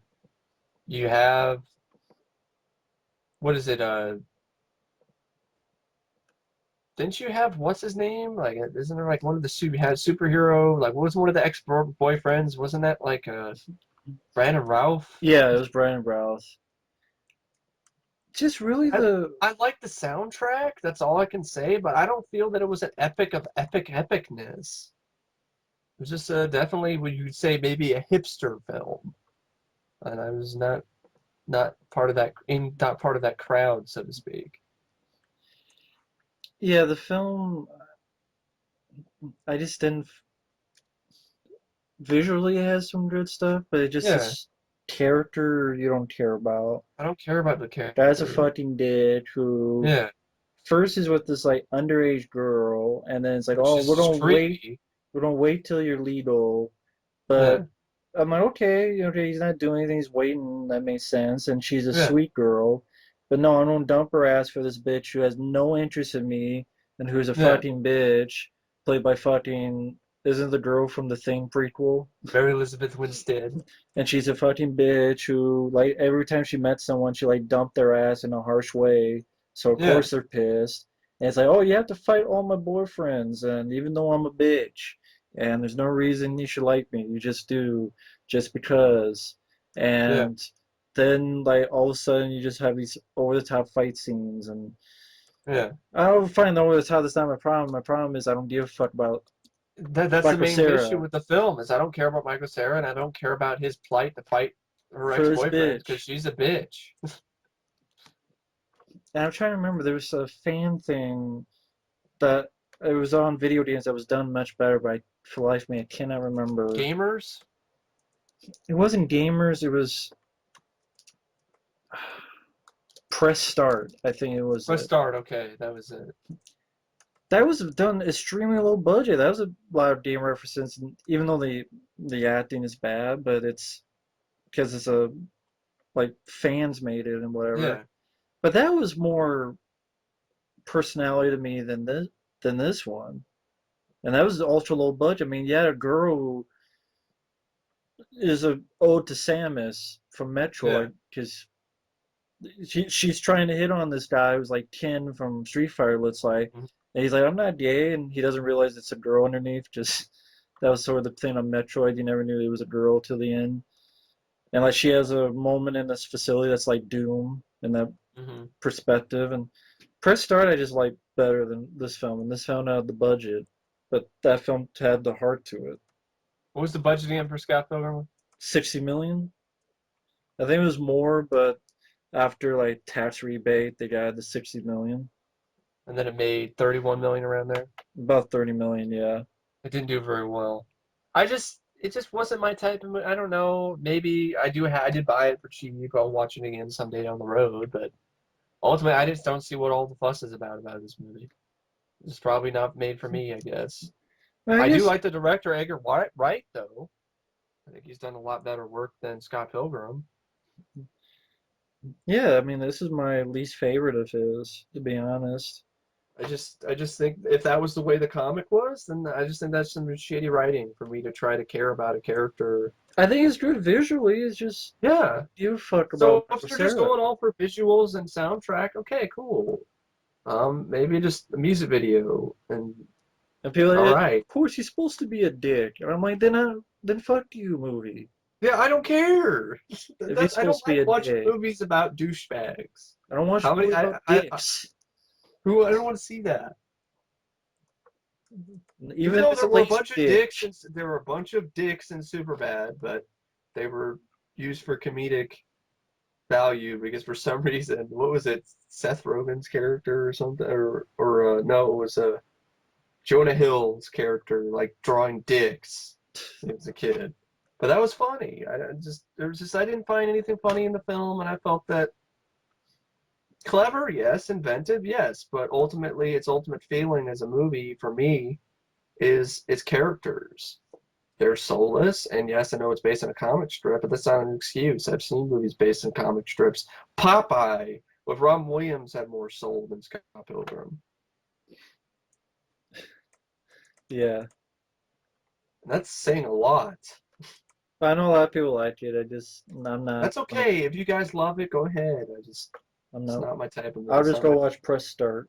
And I haven't seen that either. So you know, if I want, I don't know. I like The Wizard. I mean, I it's like The not. Wizard. This is the greatest thing ever, but I'd rather watch The Wizard. It had a good, family. I believe the likable characters, I guess. Anyway, that's Scott Pilgrim versus the World. Our controversial opinion on it. It didn't do well in the box office. It got blown away by The Expendables. Good. Rest in pieces. So next up is the number 98, Mary Reilly, a 1996 film directed by Stephen Frears, starring Julia Roberts and John Malkovich. This is like around the time you had Bram Stoker's Dracula and Mary Shelley's Mary Frankenstein. Shelley's Frankenstein. These were more, reinventions So they or do it for Dr. I, Jekyll and Mr. but Hyde. they do it for Dr. Jekyll and Mr. Hyde. And I felt visually it had its moments, but ultimately it's a film I didn't care for. I thought John Malkovich did a good job, but it just is, it's done from this perspective of Julia Roberts. I just felt her character was uninteresting. I thought her acting was flat, and ultimately the movie just left me unimpressed. And ultimately left audiences unimpressed as well.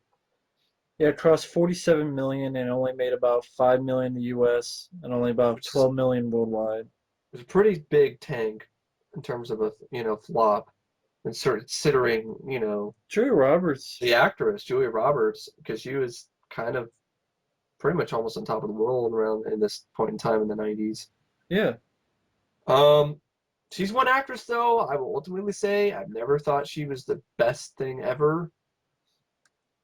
Okay. I mean, I'll even say I like her better in Hook as Tinkerbell than in this movie or Pretty Woman, but I haven't seen this film. that's just me. The John Malkovich is good, but that's not enough for me to watch the movie repeatedly. And I think I also remember her accent being horrible. It's totally wrong. After production was given the green light, Tim Burton was set to direct this, but chose Ed Wood instead. But yeah, that's why, because her accent, yeah, I remember now, her accent disappears and reappears multiple times throughout the film. It is one of the worst accents I've ever heard. Well, I'm glad Tim Burton chose Ed Wood, because that's one of his better films. I like Ed Wood. Chad Nicholson, Um, yeah, yeah, go ahead. Chad Nicholson was considered to play Dr. Jekyll and Mr. Hyde. Interesting. Julia Roberts beat Uma Thurman to the lead role for a $10 million paycheck. Emmanuel Sagner was considered to play the title role, and Roman Polanski was originally directing, but the package fell apart. This is more Jack Nicholson. Roman Polanski, I know Sucks. He's a horrible human being. As a director, I think he has talent. I gotta admit, I mean, he directed Rosemary's Baby, and it's a classic horror film. But as a human being, he's an asshole. Stephen Frears favored Daniel Day-Lewis for the male lead, although the studio had Al Pacino in mind. Can you imagine Al Pacino in this type as Dr. Jekyll? I don't think he'd be able to even convey two sides of the character. He would just be Mr. Hyde. That would be it. There would be no Dr. Jekyll. It would just be Mr. Hyde if Al Pacino played that role. There'd be no difference. It would just be as Dr. Jekyll, he'd be yelling and screaming, and then as Mr. Hyde, he would be yelling and screaming. You'd never be able to tell the difference. I'm just saying because this is Al Pacino after, Sea of Love or whatever. It's not Sea of Love. That's a different movie. Scent of. Al Pacino was in Sea of Love. Oh, he was in that. Scent of a Woman. Was it Scent of a Woman? Because that's when he started his yelling. Hoo-ah, ah, right, sort of thing. So yeah, I don't. It's definitely not a film for everybody. I definitely would say I definitely prefer Bram Stoker's Dracula and Mary Shelley's Frankenstein any day of the week over this film. And audiences didn't look forward to it either. So that's Mary Reilly. It's definitely a box office fail. And next up is number 96, Can't Stop the Music. The Village People movie. What about Son of the Mask? Oh, 97. yeah, I forgot about that because I'd rather talk about that, Son of the Mask. Son of the Mask, it cost $84 million and it made only $17 million in the US and $57 million worldwide. So it cost $84 million? Yeah. It made $17 million in the US. Wow. This is a film they should have just stopped as soon as Jim Carrey said no. Yeah, I don't know why. Not long after the release of The Mask, it was announced on Nintendo Power that Jim Carrey would be returning in a sequel called The Mask 2. Yeah, the walk-on role. The magazine held a contest where the first prize would be awarded a walk-on role in the film. Director Chuck Russell expressed interest in the sequel and his Laserdisc commentary. He was hoping Carrey would come back as the title character.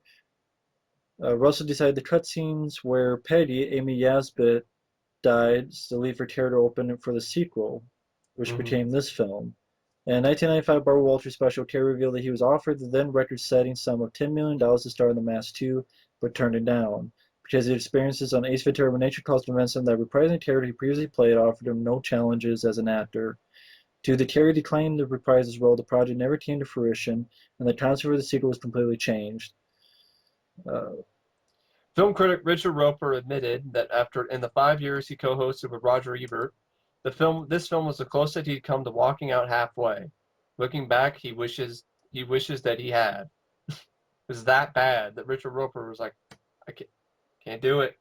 I'm thinking about it. I'm gonna walk out.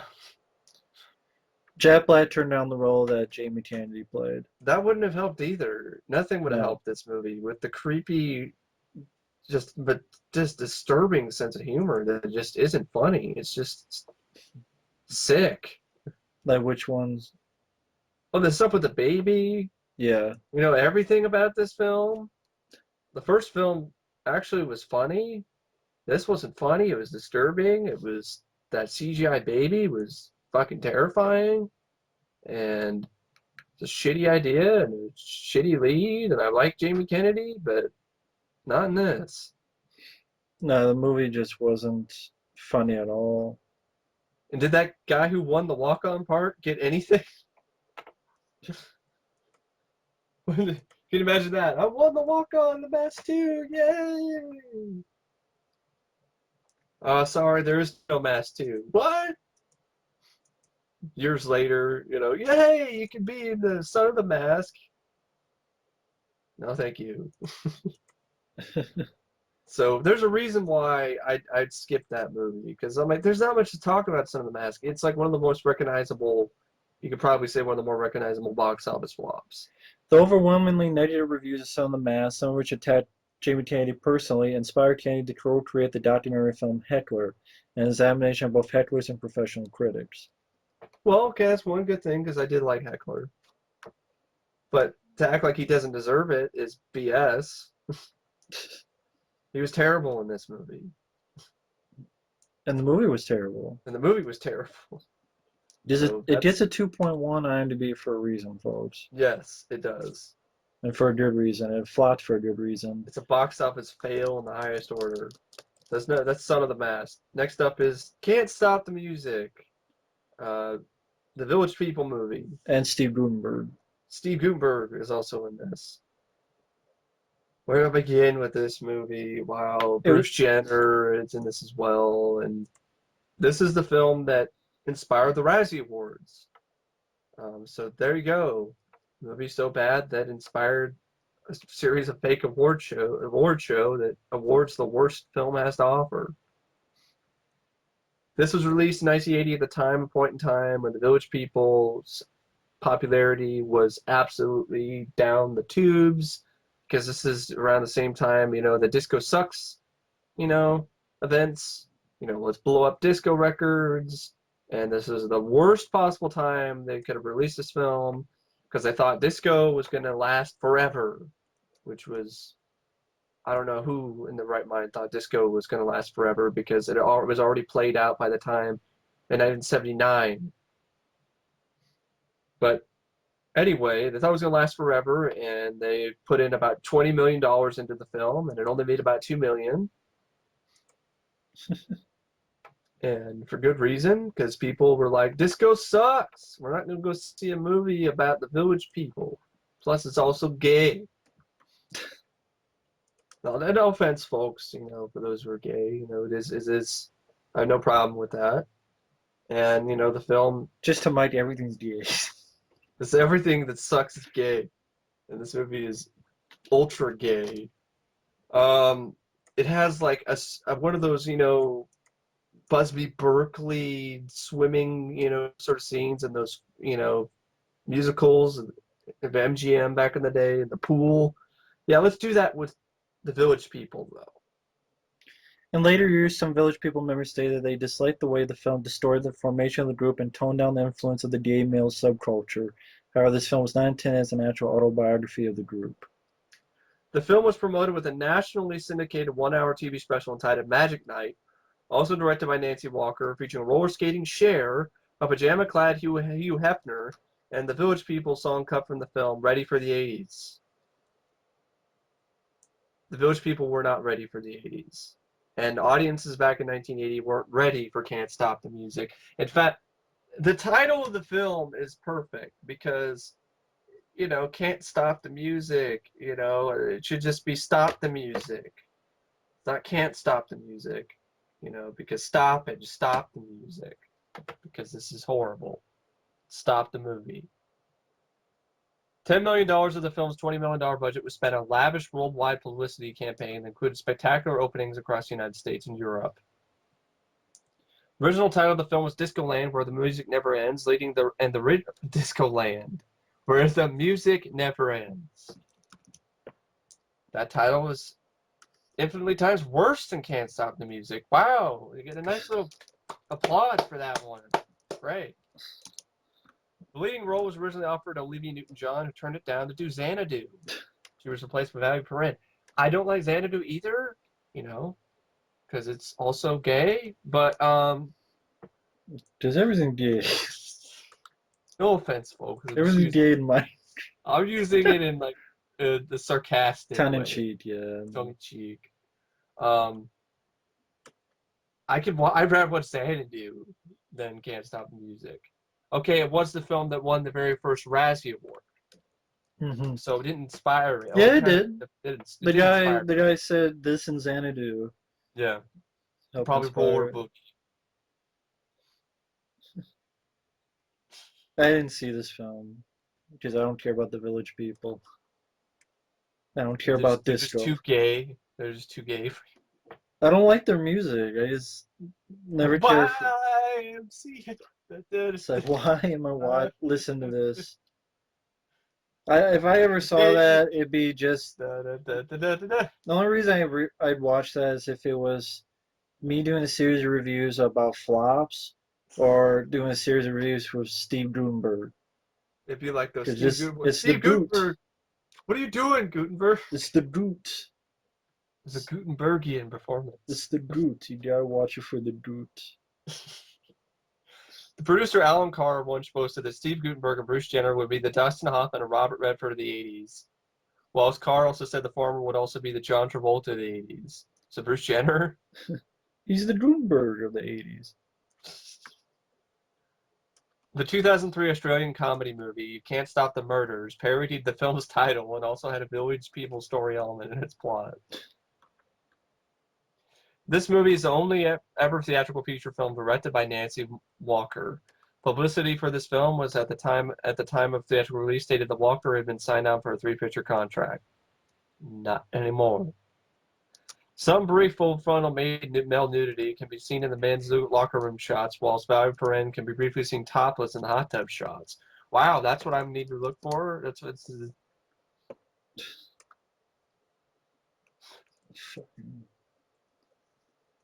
Never seen it. Not my kind of movie, I guess. Village People member David Hodo, the construction worker, was injured during filming of the I Love You to Death Red, Silver, Crimson number. Hodo missed his footing on the scaffolding and fell to the studio floor. His construction worker helmet fell off during the fall, and Hodo received 12 stitches to his head.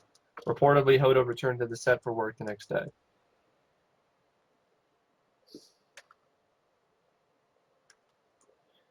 Publicity for the movie at the time was theatrical release stated the film's director, Nancy Walker, was the first woman to ever direct a multi-million-dollar musical.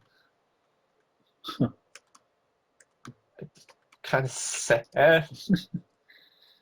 After the movie's theatrical release, Village People member David Hodo said about the film, "When I first read the script, I threw it across the room.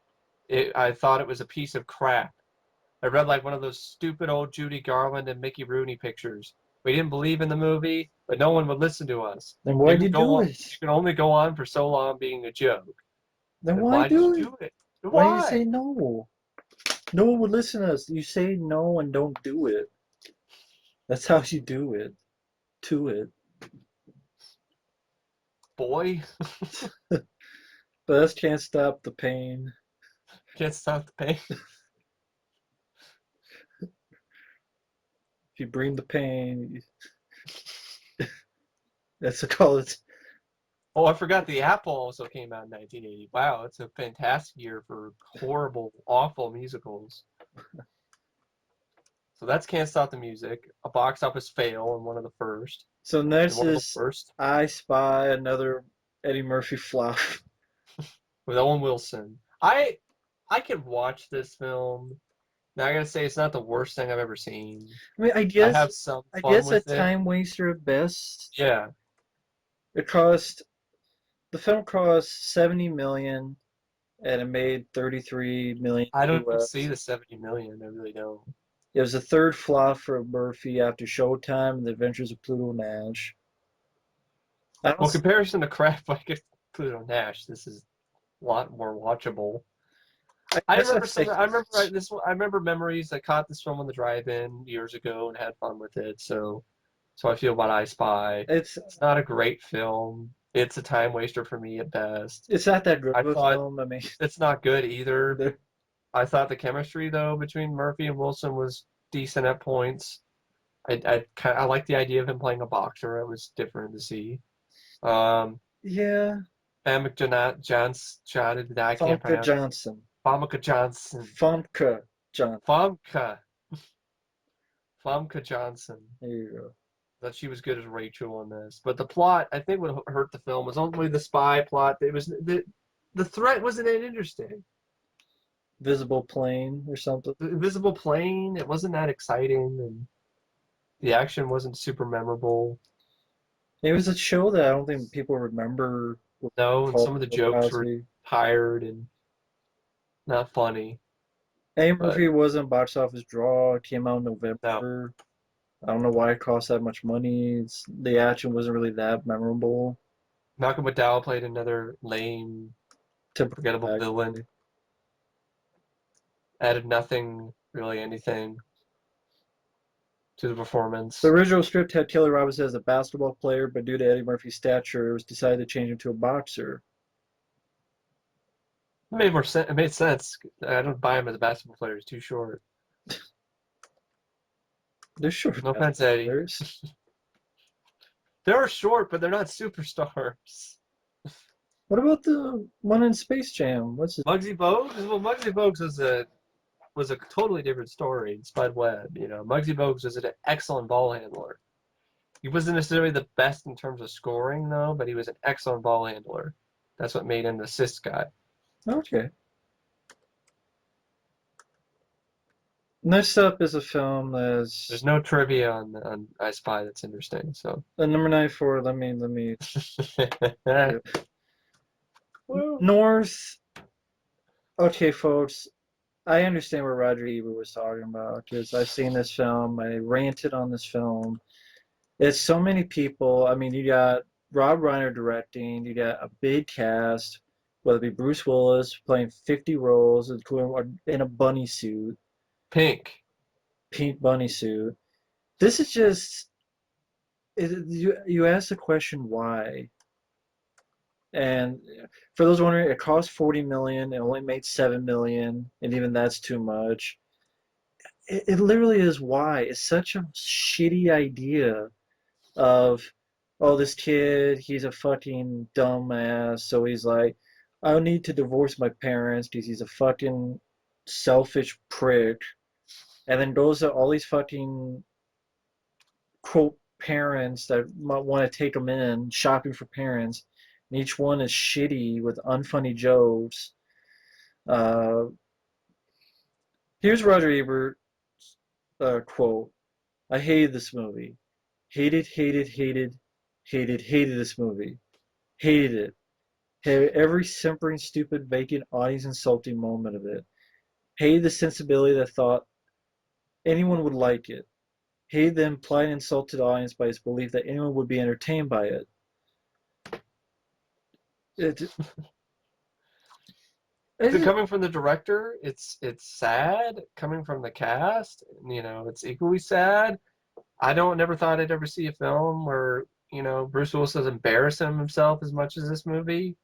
I mean, what was he thinking? Him showing his bare ass and his dick in Color of Night was less embarrassing than him in a fucking pink bunny rabbit suit in this movie.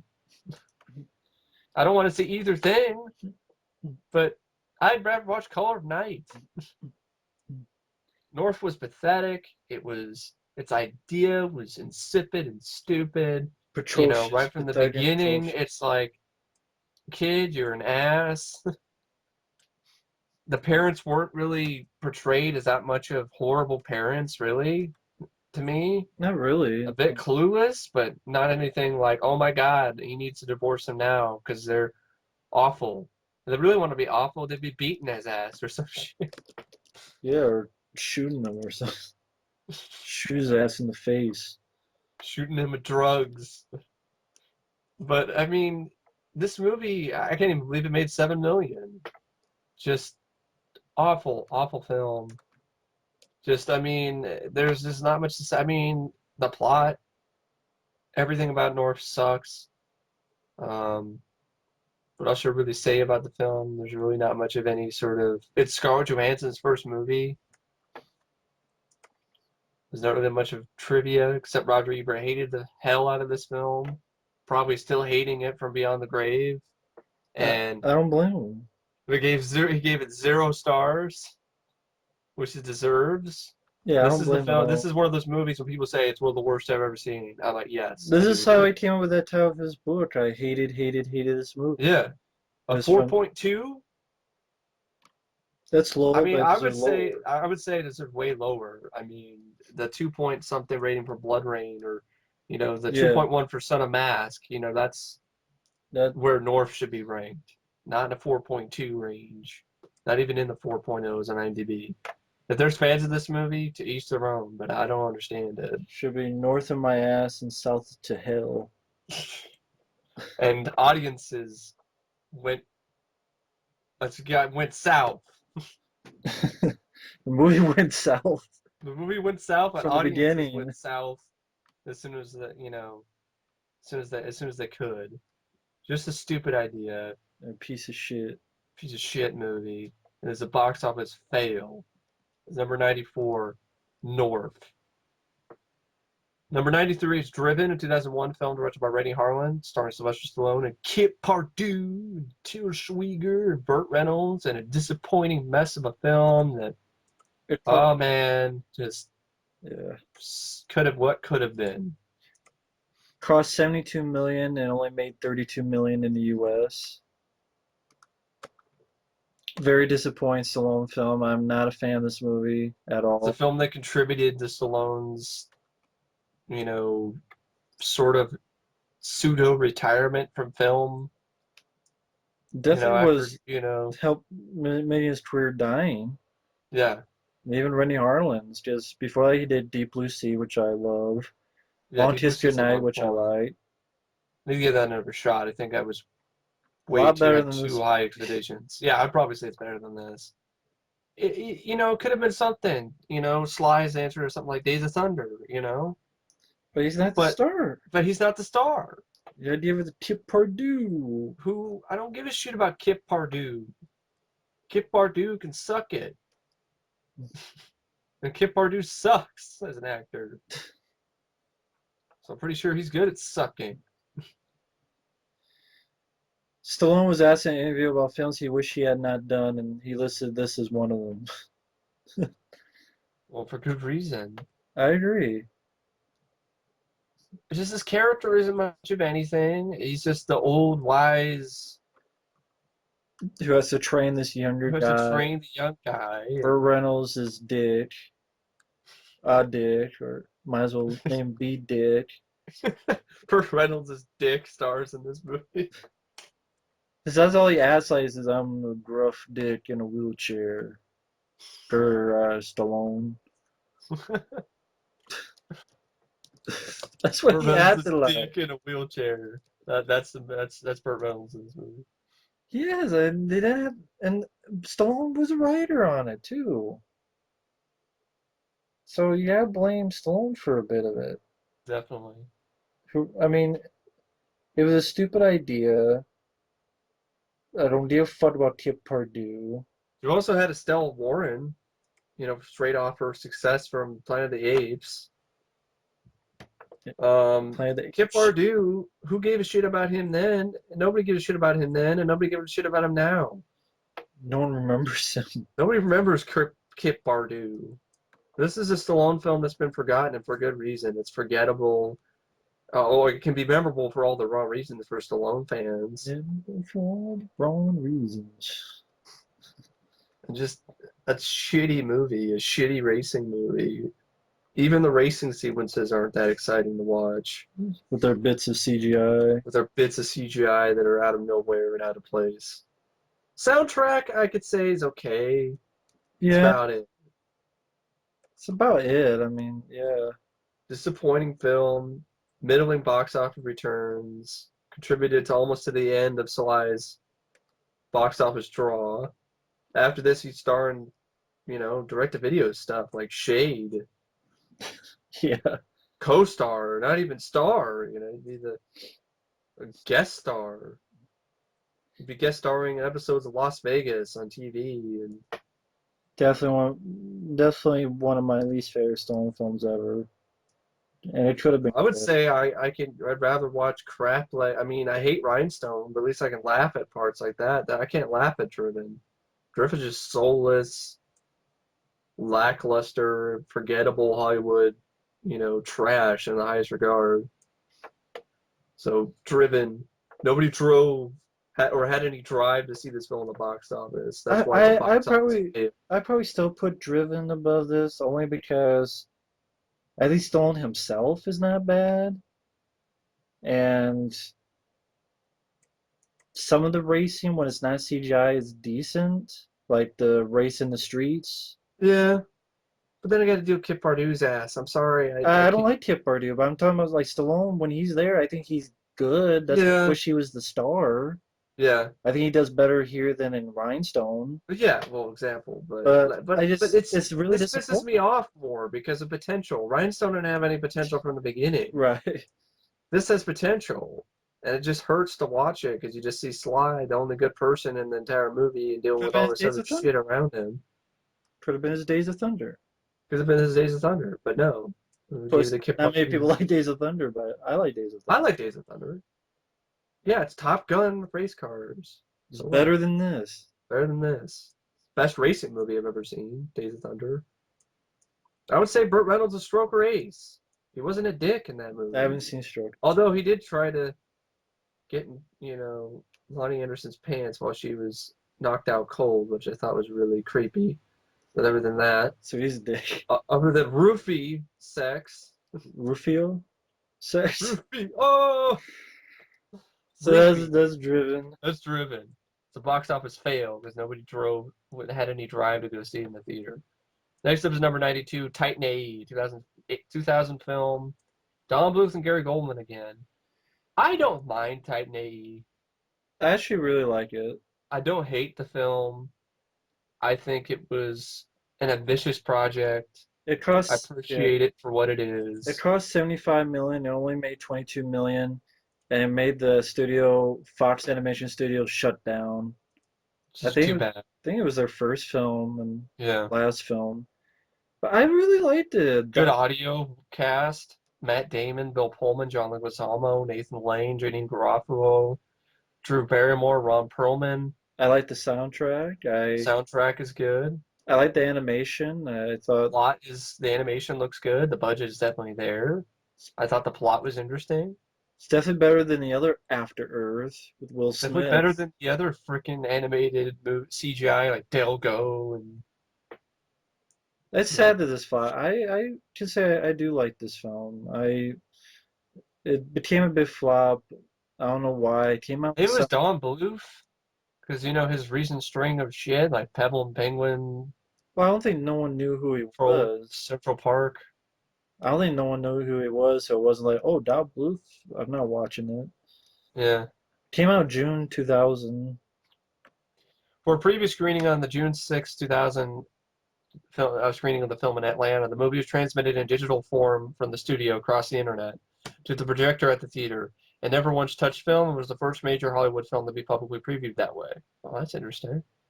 Hmm. Because Titan 80 didn't do well at the box office, 20th Century Fox closed its animation studios in Arizona after only two feature films, the first being Oh. Anastasia.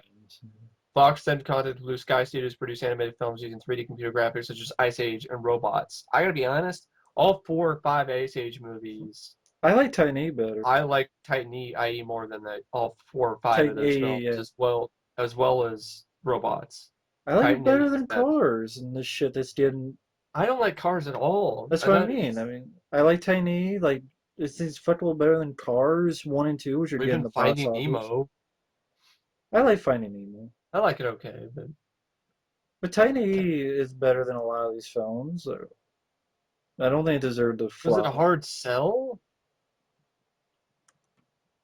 Maybe they're like, oh, it's animated. Is it for kids? Is it for adults? Yeah. Maybe they're like kids. Maybe they saw the trailer and went, okay, maybe kids aren't interested, and adults are like, well, it's animated, so Mm, because that was 2000. I don't know. yeah. That was I don't know. After that is when Pixar It's really, better than Heavy Metal 2000. yeah. Right, movie. So I don't know. Maybe that's why they like they watch and they go, is it for kids? Is it for adults? I don't know. Maybe it would have been better if they tried to do it as a TV, maybe like a cartoon series or something. I don't know. Maybe that would have been. I don't know. I like the way it was done. But I still like the way it was done in the film, regardless. Definitely better than Final Fantasy Spirits Within, for instance. And this film was a bigger flop. No, this film wasn't a really big. That other movie That film were was a bigger flop, but this also it's killed also studio, tanked. which I is guess if you are a fan of the film, there's a decent series of prequel novels that tie in with the movie. So if you're interested in what happened before the events in the film, give them a look. There's also a prequel comic book miniseries as well.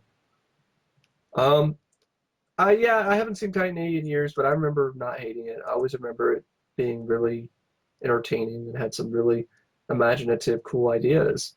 And like Matt said, it's definitely better than Will Smith's Aftermath. Yeah. The next one's a film that I know a lot Number of people, 91. yeah, a lot of people hate, but I like it. It's called The Core. I like it too. Like I saw this in the theater. I saw it with my dad, Across, and yeah, I forgot about it for the longest time until I caught part because I always remember one scene with the landing of the shuttle yeah, by Hilary Swank. by Hilary Swank, and I was like, "What movie is that?" And then I caught it on a TV one time. Oh, it's The Core. Okay, and then I watched it. I was like, "Yeah, I had fun with this film." It cost 60 million. It only made 30 million in the U.S. I know a lot of people hate it because they said it's very, very dumb. You know what? I had fun with it. It's kind of like a throwback to like Irwin Allen disaster flicks. Okay, yes, it's dumb, but I think it's fun. It's fun. It's got I mean, what do you think, Mike? Do solid. you think it is a dumb movie? Yes, I would say it's a dumb but fun flick. Like I said, it's harkening back to those Irwin Allen type disaster flicks from the 70s. They had those absurd plots, and I And mean, it it's was like the something people swarm. They didn't have killer do. bees. Well, no one likes that either, except me. But I like the cast. I like Aaron Eckhart. I'm a big fan of Aaron This Eckhart. is one of the first films that introduced me to him, and I always thought he was good in this film. I even liked. I felt that Stanley Tucci was good. I Yeah, actually felt emotion when his character I died. I thought the way he died was really I like the last moment where sad. he's recording and he's like, Yeah, "The fuck am I doing this for?" yeah, Because he knows he's going to die. Who's going to listen to it? So he's yeah. like, Exactly. he I literally like that. says like, "The fuck am I doing?" Yeah, I thought that was really funny, and the cast Hilary worked. Swank isn't she works. She's good. Delroy Lindo, I like. Yeah, I, the I effects I thought were solid for the time. I think the effects work are fine. I think it's a fun movie. Yes, this did unobtainium before fucking Avatar. Yeah, Just in Avatar wasn't that element unobtainium? yeah. Well, this movie did it before that, so James Cameron stole it from this movie that I know everybody hates except us two. I think Effrey likes it, so us three. It's a fun movie, yes. It's stupid, but sometimes it's a popcorn flick. Sometimes it's nice to have that type of movie.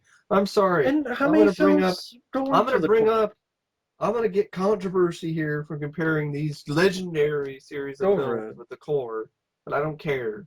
I'd rather watch a fun popcorn flick like The Core than sit through all three of Nolan's boring, lackluster, soulless Batman films that everybody praises to high heaven and calls them the greatest thing ever. I'm sorry. I would rather watch The Core because I like to have fun watching my movies. I don't want to be bored out of my goddamn skull. Maybe I'm just stupid, so I don't know what Yeah, is so in the fuck you. core of the Earth. So hey, why not? I've never been to the core of the Earth. I don't know how this shit works. So I think it's a fun movie. I know it's a. I think it probably bombed because it came out in March and doesn't have any really big stars, and people like It was really. originally slated for release on November 1st, 2002, but the film was pushed back 5 months to give the visual effects crew more time to perfect the CGI sequences. Hmm. Christopher Young did the score. I thought it was a solid score.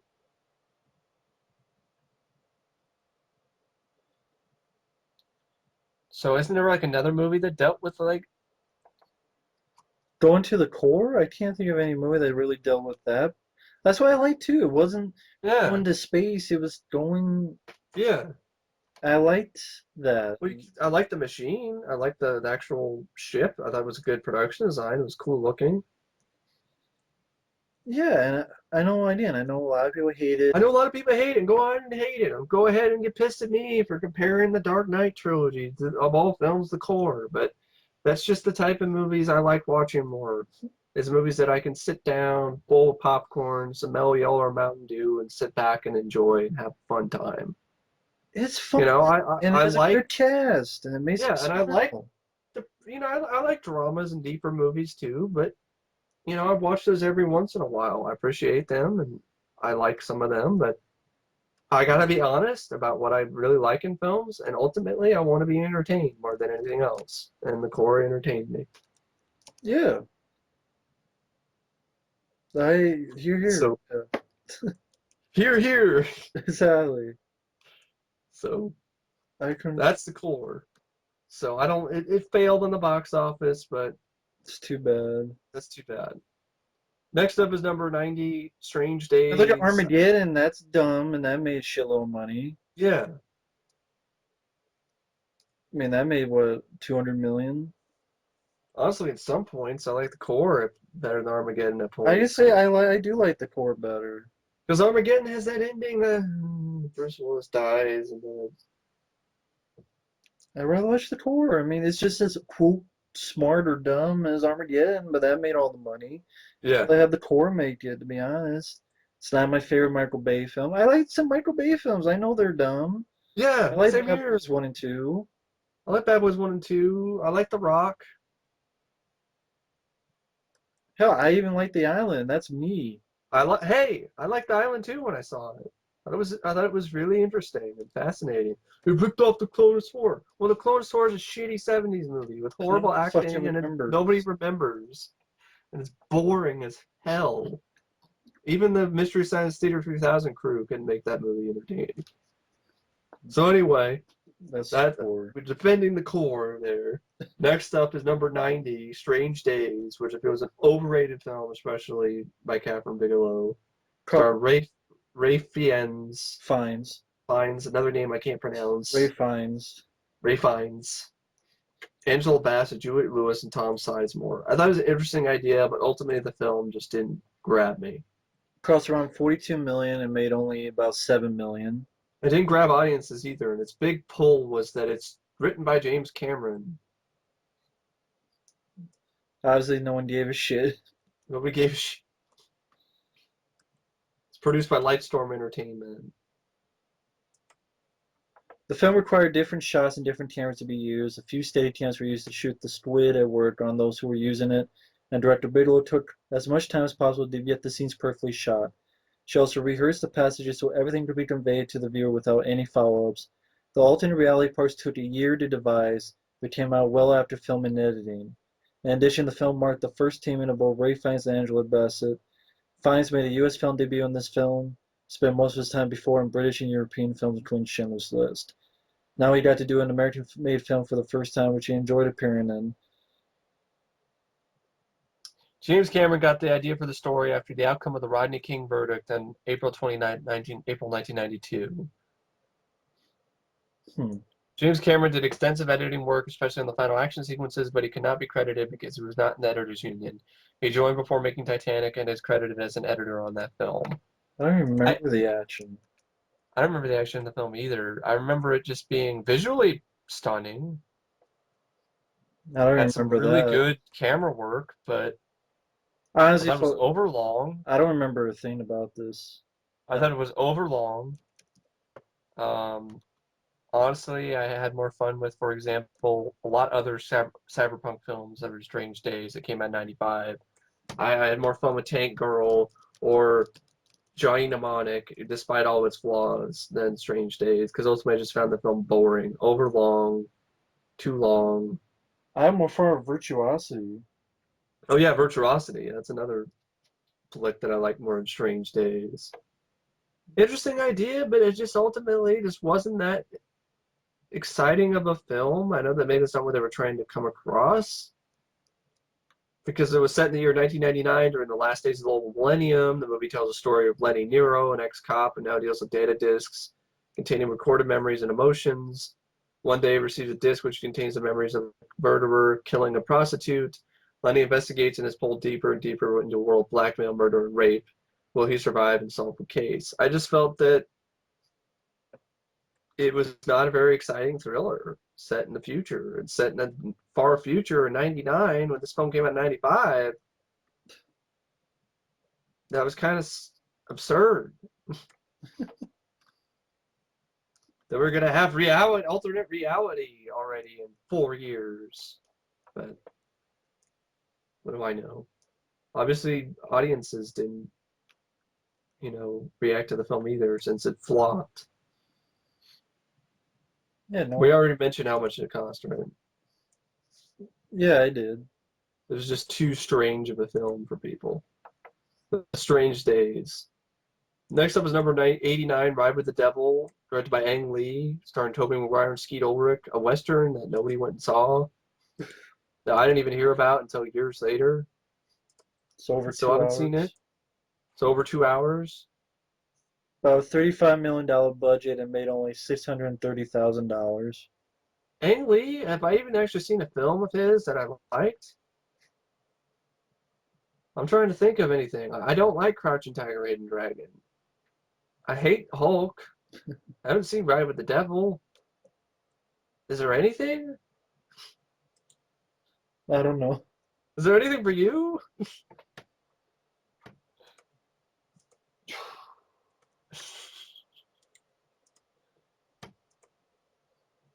I don't hate the Hulk. I Oh, think it has some interesting stuff in it, but it has some interesting action sequences, but that's not enough to save the film. I'm not saying it's not to save it. I'm not saying I love it, but I'm I just saying don't I like don't hate Brokeback it. Mountain. It's not an idea of a good time. I never saw it. Taking Woodstock wasn't much of anything. Life of Pi. It's just a big lie. I'm That's not a all it fan of is. To Be or Not to Be Maguire. Yeah. This is, I mean, he just miscast as in a Western. Same thing with Skeet Ulrich. Skeet Ulrich is the guy who was in Chill Factor, for Christ's sake. I To like buy Chill him in a Factor. serious Western. I know. I like Chill Factor. I have fun with it too, but I'm saying you're supposed to buy him and Tobey Maguire in a serious Western. Give me a break. Yeah. This film cost 35 million and it only made about $630,000 in the US. Yep. Yeah, I said that. Just repeating already because it's a pretty dismal reception. Of course, what? He would go on to do the Hulk afterwards, right? Believe so, yeah. Or was it Crouching Tiger? It was Crouching Tiger. Didn't that come out in 2001? I'm no expert on Ang Lee. Yeah, Crouching Tiger was after. Then you got the Hulk after. It's another film I find overrated. Yeah, I'm not a fan of Crouching Tiger, Hidden Dragon. It's another story. So let's Ride with the Devil. Nobody wrote it. Didn't write out with any cash in the box office. Number 89. Number 80 is Lucky You, a film directed by Curtis Hanson, who has done a lot better than this blasé, forgettable Las Vegas poker movie that I don't find He did The cardboard. Hand That Rocks the Cradle, right? Yes, he did. Cost It's a solid thriller. it cost about $55 million and it made 8 million worldwide. Yeah, Curtis Hanson also directed The Bedroom Window, a thriller with Steve Guttenberg I really liked. And Bad Influence, a solid film with Rob Lowe and James Spader. Um, Ham Rocks the Cradle, The River Wild, I didn't mind that, with Kevin Bacon. LA Confidential. Wonder Boys, I guess he did direct 8 Mile as well. But I don't really know why this film cost 55 million. doesn't look like something that costs 55 million. If Eric Bana, who at this point was probably like, oh, dude was a Hulk and that movie sucked. Audiences weren't really turned on by him. What an awesome name his character has in this movie. Huck Cheever. I think it only made like 5 million in the US and the rest was worldwide. Did nothing. Just doesn't sound like much. It's like a card playing movie or Yeah, something. a poker movie. I just don't Poker find film. those movies interesting or exciting. Even in Casino Royale, the card playing sequences were well shot. They just weren't my favorite part of the film. Parts of the film, Casino Royale. Right. I guess Lucky You was scheduled for a release date of September 8th, 2006.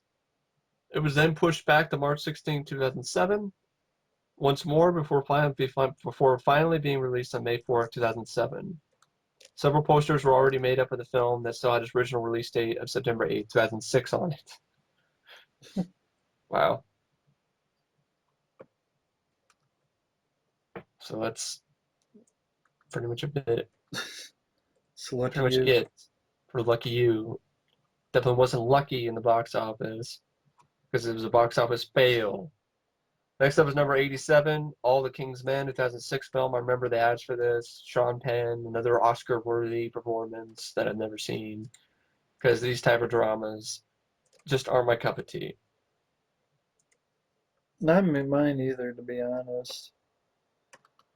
I know the The film life of a populist Southerner, Willie Stark, a political creature loosely based on Governor Huey Long of Louisiana. it cost about 55 million and it made 7 million. I guess I wasn't the only one that wasn't interested in this movie. On Ebert and Roper, it was ranked number 1 in the worst movies of the year. The film was a commercial failure despite its strong cast, direction, and production team. Few critics endorsed it despite garnering strong Oscar buzz before its initial opening. Meryl Streep was originally cast as Sadie Burke but had to back out due to schedule conflicts. The film was originally slated to be released in the winter of 2005. It was suddenly delayed almost a year. Voted number 1 by Forbes magazine as the biggest flop in the year spanning from the years 2005 to 2009. The movie lost $46 million total. No one gave a shit. You can have all the big cast members you want, but ultimately no one cared about All the King's Men. You know, All the King's Men and All the King's Horses couldn't put back this film together again in the box office And because none it's of its another box losses. office fail. That's All the King's Men. Next up is number 86, Christopher Columbus: The Discovery, directed by John Glenn. Released in 1992, is another Christopher Columbus movie, along with 1492, Conquest of Paradise, which I think also didn't do very well because nobody gave a shit about the story of Christopher Columbus on the big screen. Just doesn't sound like a very fascinating movie. Was that other one Ridley Scott? Yeah. I'm going to sit there for 2 hours. The dude sail around the world. And this is John Glenn. Oh, that's James Bond. Yeah. Stars Marlon Brando, Tom Selleck, George Coraface, Rachel Ward, Robert Davi, Catherine Zeta-Jones, Benicio del Toro. Is that the guy from Escape from L.A.? George Coraface? Yes. That's Christopher Columbus. The shitty, what's his name? The fucking awful bad guy in Escape from L.A. George Coraface is Christopher Columbus. Cost about $40 million and made about 8. Did nothing. To reach high authenticity, the whole crew crossed the Atlantic Ocean from Spain to America in 3 original ships provided by the Spanish government. The project was concurrently developed with Ridley Scott's 1492 Conquest of Paradise to be released on time for the 500th anniversary of that discovery of America. It has been alleged that the cast and crew did not receive any salaries because of funding problems. Wow. Rachel Ward stepped into the role of Queen Isabella when Isabella Rossellini walked away from the film. Even before its release, Marlon Brando was asking that his name be removed from the credits. According to Variety, Brando was upset that the film failed to portray Columbus's complicity in the genocide of Native Americans. George Coraface inherited his leading role from Timothy Dalton 3 days before filming began. I bet it might be more liable to see if there was Timothy Dalton. Yeah. Producers Alexander and Ilya Salkin's first choice for the director was Ridley Scott. Oh, the Salkines are responsible for this. Yeah. 4 months after rejecting their offer, Scott started working on a rival Christopher Columbus project that ultimately became 1492 Conquest of Paradise.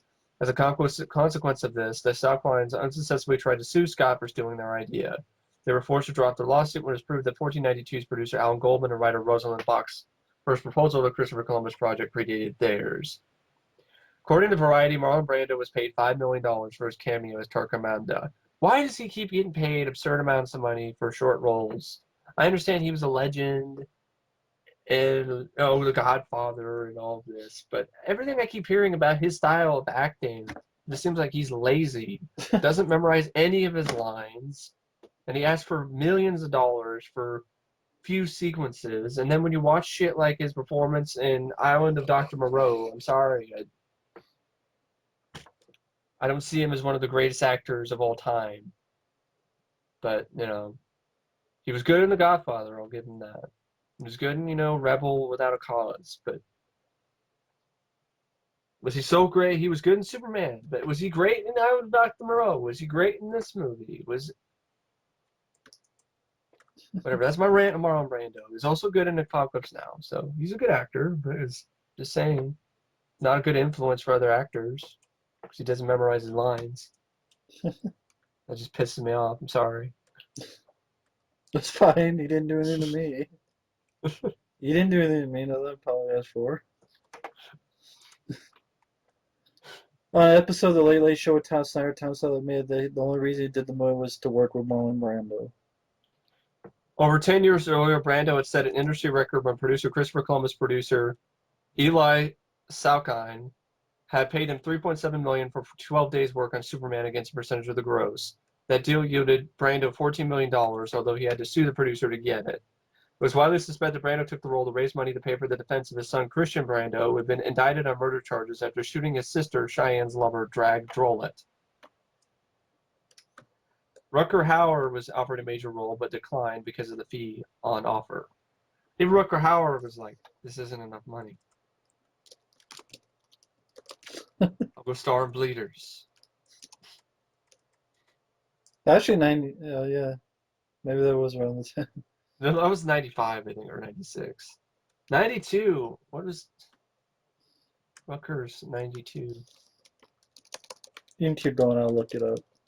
Next up, so that's Christopher Columbus' Discovery. Is the reason why it flopped? Well, it was a box office fail because the story of Christopher Columbus, although it is a wonderful piece of history, it's not fascinating. It's not interesting.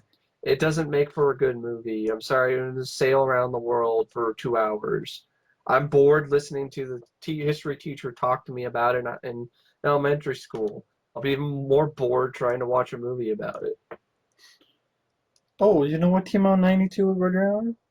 Blind Fury? Split Second. Split Second. Well, I'm going to go do Split Second. It came out in May of 92. Well, this came out in August 92. I'm glad. Rucker said, no, I'm not doing that. I'm going to be in Split Second. Split Second is, I'm sure, a better movie. So that's Christopher Columbus, The Discovery. Didn't discover any money at the box office, and it was another box office fail. Next up is number 85, The Molly Maguires, a 1970 film dealing with coal mining, directed by Martin Ritt, starring Sean Connery. I've never seen the film. It cost 11 million and it only made 2 million. For 1970 standards, and especially Sean Connery, because this is pretty soon after the Bond films, Yeah. that's definitely a disappointment.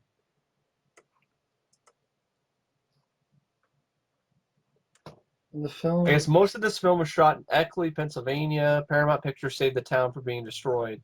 It was slated to be demolished for strip mining, but after the movie was filmed, the town's land was donated to the Pennsylvania Historical and Museum Commission. The town is now a museum. Several structures built for the movie still survive. The film was a notorious flop when it was released in 1970, earning back a little over 10% of its $11 million budget. An enormous sum for the time, approximately $55.4 million in 2005 dollars. This is 2005 trivia. So you adjust that even more. That's why it's probably on this high, because adjusting it for inflation, that's ow. The film's failure solidified Sean Connery's reputation for being box office poison outside of James Bond, and torpedoed co-star Richard Harris's chance at superstar status. Connery's career continued its non-Bond stall throughout the 70s, with the notable exception of John Huston's The Man Who Would Be King, and Harris's career as a leading man continued to decline until it went into eclipse in the middle of the same decade. While Connery re-established himself as a superstar in the 80s, Harris never again was a front-rank star, though he rounded up as a respectable and in-demand character actor later in his career. I'm trying to remember Richard Harris. Like, what was he most known for? Yeah. Um, Director Martin Ritt blamed the film's massive critical and commercial failure for permanently damaging his career. who did? Martin Ritt, the director of the film. What else had he done? I don't know. I don't know what the hell Richard Harris has done. I know that name sounds familiar. Publicity for the picture at the time of the first release stated the movie featured running at 5 minutes, one of the longest fights ever filmed. Hmm.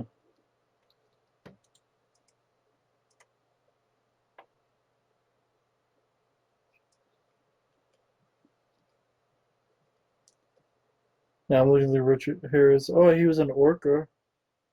Okay, I fun with that movie. I know he's He been other. directed The Front, which is a decent. I think that's a movie with Jack Lemmon, I think. Um, Norma Ray with Sally Field. Cross Creek, never heard. Murphy's Romance, another movie with Sally Field. Nuts, an infamously bad movie from that starred Barbara Streisand. It's the last movie with Stanley and Iris, Hmm. That's which was the film that starred Jane Fonda, Robert De Niro, like a romantic sort of thing with Robert De Niro. that's Molly Maguires. I haven't seen the film, so I don't know much. I haven't seen it either, so I can't really say anything, but I guess it was a big flop back then. Yeah, especially for the people involved. Next up is number 84, Bringing Out the Dead, 1999 film, directed by Martin Scorsese and starring Nicolas Cage. I think this is underrated. I think this is another film where Nick Cage shows potential to be a good actor. Yeah, I like the film. Shit like what he's doing now, it's frustrating. The Does he budget, see his yeah, potential? the budget was between 30 and $55 million, and it only made 16. I just thought it was, definitely kind of a hard sit at points, but I thought it did a good job showing, I guess the darker, more sort of Yeah, he was a tough paramedic side of a paramedic. in New York. Yeah, Because think about it, that's gotta be tough. I mean, it's a tough job dealing with all that, seeing all that blood and that violence and all that, dead people, and try to save them, do the best you can, but you know, every year more and more people die, and it's got to take its toll on you. And I thought the film did a good job showcasing how, you know, psychologically sort of, this could affect a paramedic. And I always think it's like one of the more underrated Martin Scorsese films. People, when they talk about Scorsese, they don't really ever really mention this movie. yeah, but I think it was a good one. It was did a good job. Nicolas Cage was good. John Good Goodman supporting was good. cast: Patricia Arquette, John Goodman, Ving Rhames, Tom Sizemore. Very good acting piece for Nick Cage. Yeah, it's a good Martin Scorsese film. This, along with Sleepy Hollow, was the last movie to be released on Laserdisc.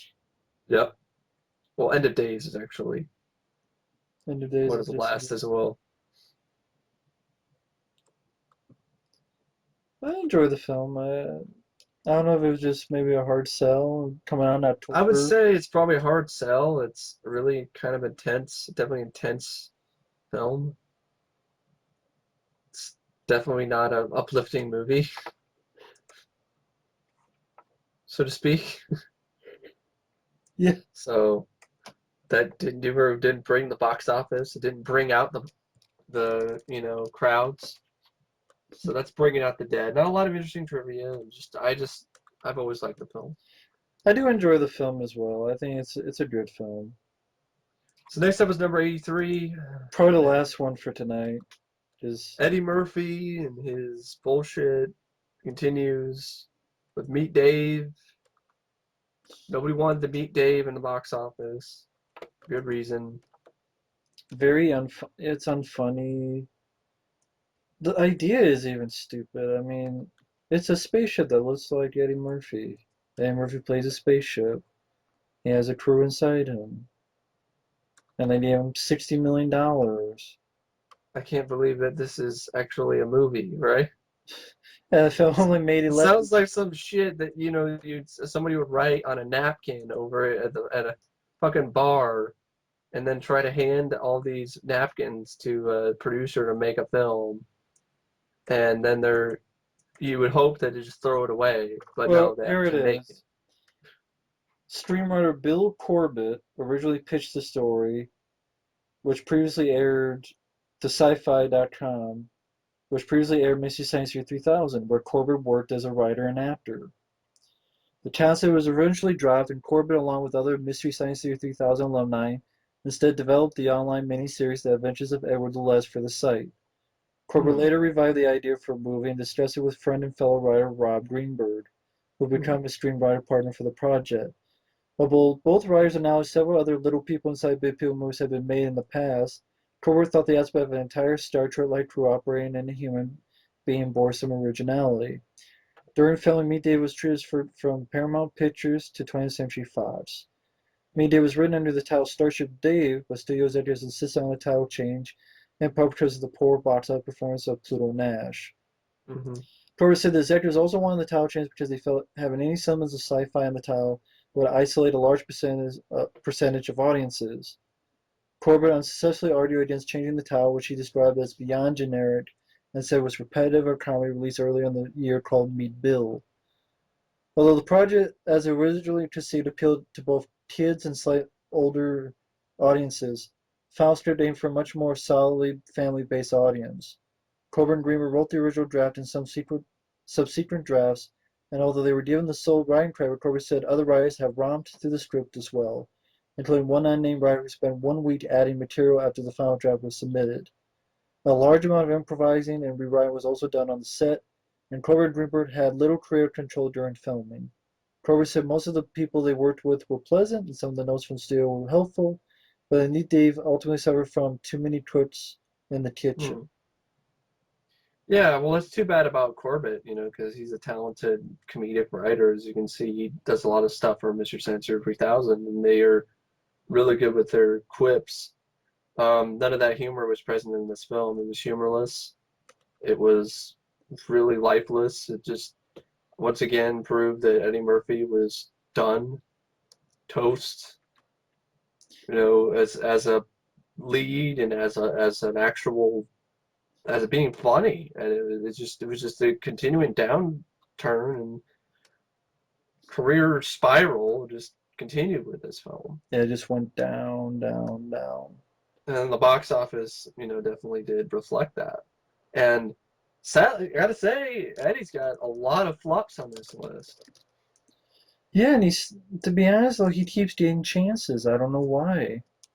He's not Just because funny. he's Eddie Murphy isn't enough of a reason. If he's lost his humor, then Well, I mean, he's lost what made him marketable what was the and what last made truly him good film he popular. did?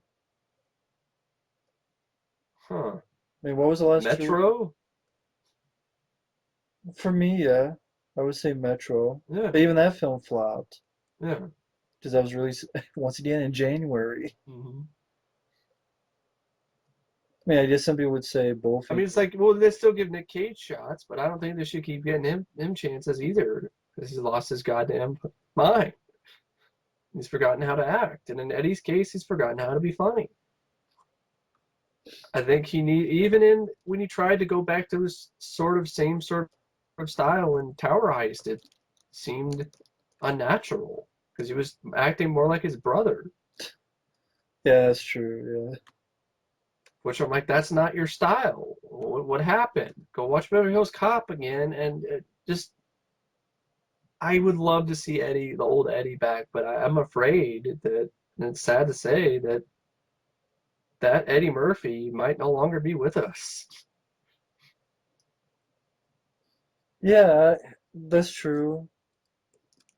The Uh, mega funny, hilarious, great, ballsy comedian is he had kids and he just decided whatever, I'm not going to do it anymore because I don't want my kids to see this. But I'm like, kids see a lot worse shit nowadays. Sorry, the Beverly Hills Cop. and it just, yeah, I think he just lost. the stuff. I mean, obviously we're not alone. Like I said, it cost It's 60 lost million. its touch. It cost 60 and it made 11. So no one was buying into it, and no one buys in Eddie Murphy. It's just Because that was a stupid idea. I guess maybe they thought maybe, oh, Daddy Daycare. I could say I could kind of watch that, but I'm gonna say it's a great film, like a yeah. time waster. I mean, there's certain movies I consider time wastes. I mean, I can watch Showtime. Yeah, I can watch Daddy Daycare, I guess, but they're not.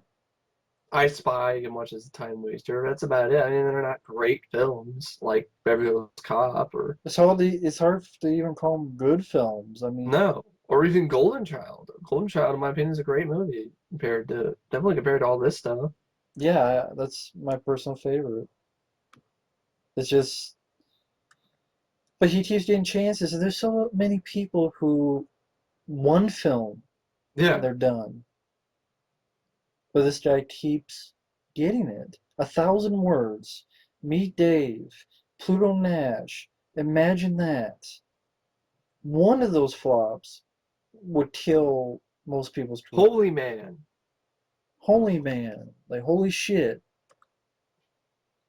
It's just Harlem Nights didn't do very well either. So no. I mean, it didn't. Vampire in Brooklyn. Like literally, I think half of Eddie's movies are flops. Sadly, if not Yeah, more. Think about it. Like Eddie Murphy, Golden Child, Beverly Hills Cop 1 and 2, his stand-up movies, Coming to America, 48 Hours, Coming to America, another 48 Hours, and then you had Harlem Nights, which didn't do well. And Metro, and then what? A whole string of flops, and okay, so maybe so I can watch it. Distinguished Gentleman, I had fun with. I would say it was a great film.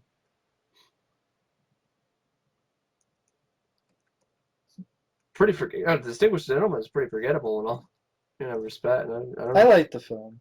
Like, I actually, like I it, like. but I wouldn't say it's on par with Coming to America or some of his great films, but definitely better than shit like Meet Dave. Yeah, Nobody wanted to meet Dave, and that's why Meet Dave was a box office fail. box office So, fuck up.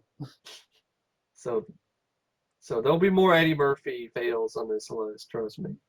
Seems like half his career, like I said, is full of box office failures, but he still keeps getting chances. Beats me.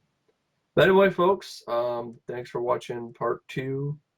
Or Probably won't ever hear this.